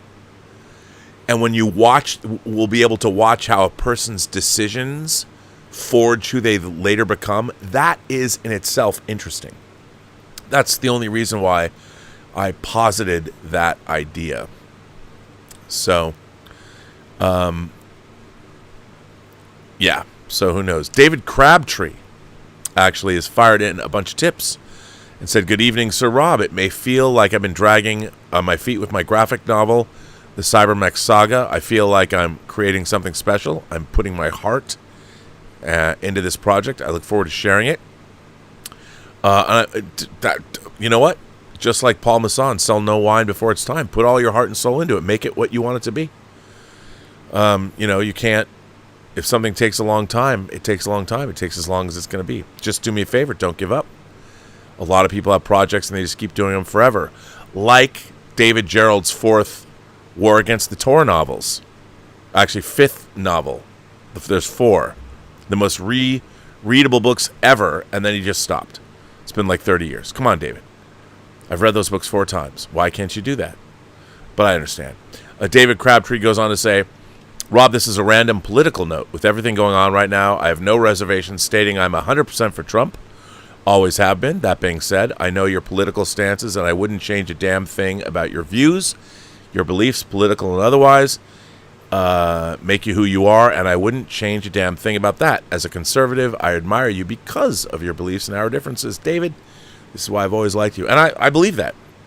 Remember, Trump was President Trump, I think one of the problems that we as Americans have now is that we are unable to respect, all Americans, I would assume, if we're an American and proud of being an American, you're a fan of the Bill of Rights, you're a fan of the Constitution, you're a fan of the foundational documents of this country and the founding fathers. A lot of the younger generation has been indoctrinated to not be, but a lot of people don't understand why America, despite all of our faults and all of our hypocrisies and all of the things that we've done wrong, we still are right now one of the greatest countries that ever existed on earth, and there's a reason why a lot of people still come to this country. And remember, along with Great Britain at that time, it was old white men that decided to stop slavery. And a lot of people forget that, so I'm with you, and I appreciate you saying so. And I think, look, Donald Trump was elected President of the United States, and I think that we should be mindful of the fact that if you are not a fan of Trump, or you are a fan of Trump, that there are a lot of Americans who are and voted for him. I have stayed away. I don't like seeing members of the military besmirched. I don't like when people start going after and it's really distasteful. I hated the swift boating of John Kerry. I don't like that. I work with special operators, and my friend Mike is ex-Green Beret, and I've spent 7 years making crisis medicine, and I don't like to see when people go after things I didn't like about Trump was going after John Kerry.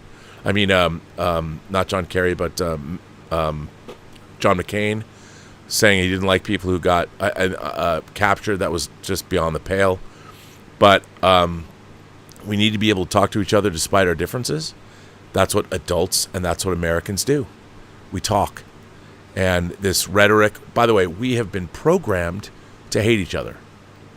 That is something that has been, and I've said it a lot, and they're going after us, and they can't destroy us militarily, but they are trying to do it from within, because, hell, that book, Soviet Total War, freaked me out, man.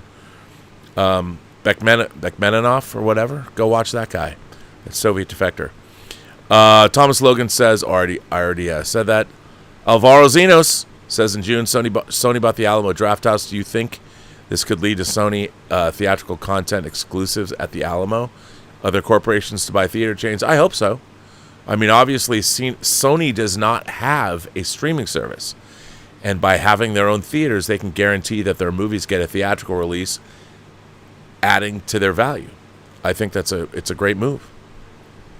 Tom Jr. Jackson says, I love that they know me by name at the movies, and matinees are my jam. Happy birthday, boss. I shut my phone off right before the movie starts. Good for you. I like that. That's why you're a goof person, Tom.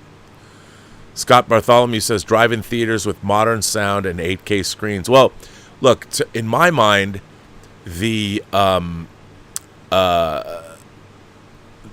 biggest problem with movie theaters are commercials and bad presentation. Bad presentation being the top. Obviously, bulbs, believe it or not, and projectors are expensive. Laser projectors are expensive. That upkeep, theaters should strive. That's why, look, I love what AMC did. Spent a lot of money upgrading their theaters, giving us Dolby theaters and great screens. Their IMAX screens and all that. Great stuff. I'm a huge fan of my local Harkins Theater. I don't talk about it enough. I saw one of the heads of Harkins Theaters. What's interesting? The guy that I saw speak at CinemaCon, one of the heads of Harkins Theaters, was a black guy. Really like what he had to say. In my local Harkins Theater, they've been showing a clip for black fathers, and I don't know if it's an ad promoting them, but there's the Super Black Fathers team, I haven't looked into this, but it's every time I see it, it's like this uplifting thing. I think is really cool that Harkins is playing. Now that's promoting. It's before the movies, but it's just another thing I like about Harkins Cinema. I don't know if it's a black-owned business or not, but I really like my local Harkins Theater, and I like everything that they're doing. And I like that they show that they promote black fatherhood at theaters. I mean, obviously, I'm not a black man, but I have two stepdaughters, and I appreciate what they're doing. So you go, Harkins Theaters. And the Mountain Grove Theater here in Redlands rules. Thomas Logan says, Killers of the Flower Moon was the first Scorsese film to premiere in IMAX. My opening day show was sold out. Amazing film. Had to be seen in theaters. Totally. Major Chai Chai has gifted memberships. Thomas Bartoli became a member. Rex Smith, Bill Barkley, Mojave, and Rick Alfonso. Rick Alfonso thinks I don't remember. I do, Rick. We have now and then photos. Al Renshaw says, I just saw a story about Joaquin. Oh, this is a bad story. Just saw a story about Joaquin Phoenix dropping out of a movie 5 days before filming, and now the studio's investors could lose millions. It's a disgraceful move. I don't understand this. So Todd Haynes, who is a gay filmmaker, and he's made a lot of great movies, like Safe and Happiness. He was making a gay love story set in, I guess, Mexico. And Joaquin Phoenix brought the project to him in the first place. And a lot of money was spent. The movie got financed based on Joaquin Phoenix being in it. And for whatever reason, he quit 5 days before principal photography, which in my mind is abhorrent. Millions of dollars could be lost, and the movie's dead. I don't know. I have no idea why this would happen and how this could happen. It's crazy to me. I don't at all understand it. Malcolm Archer says, when all studio bosses are experts at selling Coca-Cola and know fuck all about entertainment, this is what happens. A great quote. If you've ever seen Mommy Dearest too, don't fuck with me. Yeah, that's so good. But you're right. It's kind of a bummer. By the way, David Crabtree, I really appreciate what you said. That was very nice for you to say. Miss 50 and still metal. Yeah. Says, awesome stream, Rob and Rob. Well, Miss 50 and still metal, it's nice that you are. I appreciate you saying so. It's very nice of you. Very nice of you to say that. I think I've got everybody. Let me just make sure. Stubble McShave says, will there be a members call? Need to make plans. Okay, there will not be tomorrow. This is the best thing in the world. So I am changing, same internet provider, but I was able to get $100 off. My internet was killing me. And when I moved in here into the Rob Observatory, it has its own dedicated internet, which was costing me a fortune. And I'd call them up, and I was going to turn it off and just run an Ethernet cable into the house. But they want to keep my business line and keep my business going. So tomorrow, they have to bring me a new router and everything when I would do the member call. So I don't know when they're actually going to show up, so I can't do a member call tomorrow. But we'll do it next week. So there will not be a member call tomorrow because I won't have internet. Major Chai Chai says, I like our picture too. Also, you saluted wrong. Watch the video again. Oh, I'm sorry. Scott Bartholomew says, drive-in theaters with modern sound and 8K screens, which I want. I want that. That would be great. I think I already said that.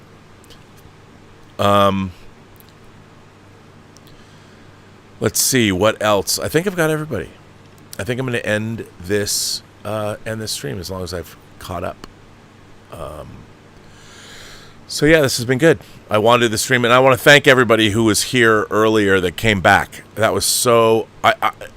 I'd never really seen that happen before. I was so frustrating. Maybe it was because everybody was streaming live with D23. I just couldn't stay hooked up. It was insane. Obviously, this stream went off without a hitch. I want to thank Rob. Remember, robertvigaluzzo.com. Go to his website and check it out. He's really got some amazing stuff there. He's a great guy, and Analog Love. If you like mixtapes, please watch it. It'll put a smile on your face. It's just a lot of fun. And his music's actually quite good. And it might not be everybody's taste, but check it out. Go to his website, support what he's done. I didn't know that Analog Love was on Tubi. You can go watch a Rob double feature. You can go watch Analog Love and then watch Tango Shalom, because they're both on Tubi. If you haven't seen Tango Shalom, different audiences, but hey, they're both there. Support the arts, support independent filmmaking. But I want to thank Rob for a lot of his interesting insights. That was some, great stuff to learn. So thank you for that. And once again, I would be remiss if I did not plug. Here's our San Diego Comic-Con poster. True Noir, the assassination of Anton Cermak. As I said, I was able to record David Strathairn this week as Frank Nitti, and we're getting up there. We're waiting. Patton Oswalt has to record a character named Dipper Cooney, which I'm very excited about. And we're almost done recording all the main characters. I've been editing them. I have to tell you, I know it's an audio drama, but god damn is it fun to listen to. I got more music in today. It's such a great project. I'm enjoying it so much, and everybody's doing just exemplary work. I can't wait for you to hear it. But if you can pre-order in whatever form you want our audio drama. It's 10 chapters. It's going to be about... Actually, I don't know how. I don't know if it's going to be 6.5 hours or 7.5 hours. It's going to be somewhere between 6. I would imagine 6 and 7 hours, closer to 7 hours. It's hard to say because cutting it together, it's hard to say. It's interesting. It contracts and expands all the time. But go to Kickstarter, go to True Noir, go to Kickstarter and just type in True Noir if you want to. We'd appreciate it if you support the project, even for $1. But I guarantee you guys are going to love this. You're going to want it. The Blu-ray is going to be spectacular. I was having conversations. My fellow producer, Mike Bodden's like, I've been talking to guys about doing this Dolby Atmos mix. Mike thinks I'm crazy, but we're going to have a Dolby Atmos mix. Shh, don't tell Mike. It's going to happen. It's going to be like a super deluxe edition. Anyway, on that note, I want to thank Tom Jr. Jackson. He's the greatest moderator who ever lived. He's also a goof person. And when people say, why, Rob, why'd you call him a goof person? Because everybody who comes to this channel, we are all goof people. That's why we're great. So, and I appreciate Ricky B saying that Rob G was a good guest. I thought so too. The Nightwing's going off for some Helldivers gaming. That is great. So there you go. Dat Dude Vince says you and Chris interviews were nice to watch. Well, thank you. And Dat Dude Vince is looking forward to it. So thank you all. Thank you all for watching. Come see Dieter and I for Let's Get Physical Media. Or did Dieter say I'm on my own again? I can never remember. I have so much. I gotta tell you, Kino Lorber sent me like the greatest box of discs of all the stuff that Kino Lorber sent me. Sometimes they send small boxes, but then they send a big box. But the big box, there was 12 discs in this box they sent me.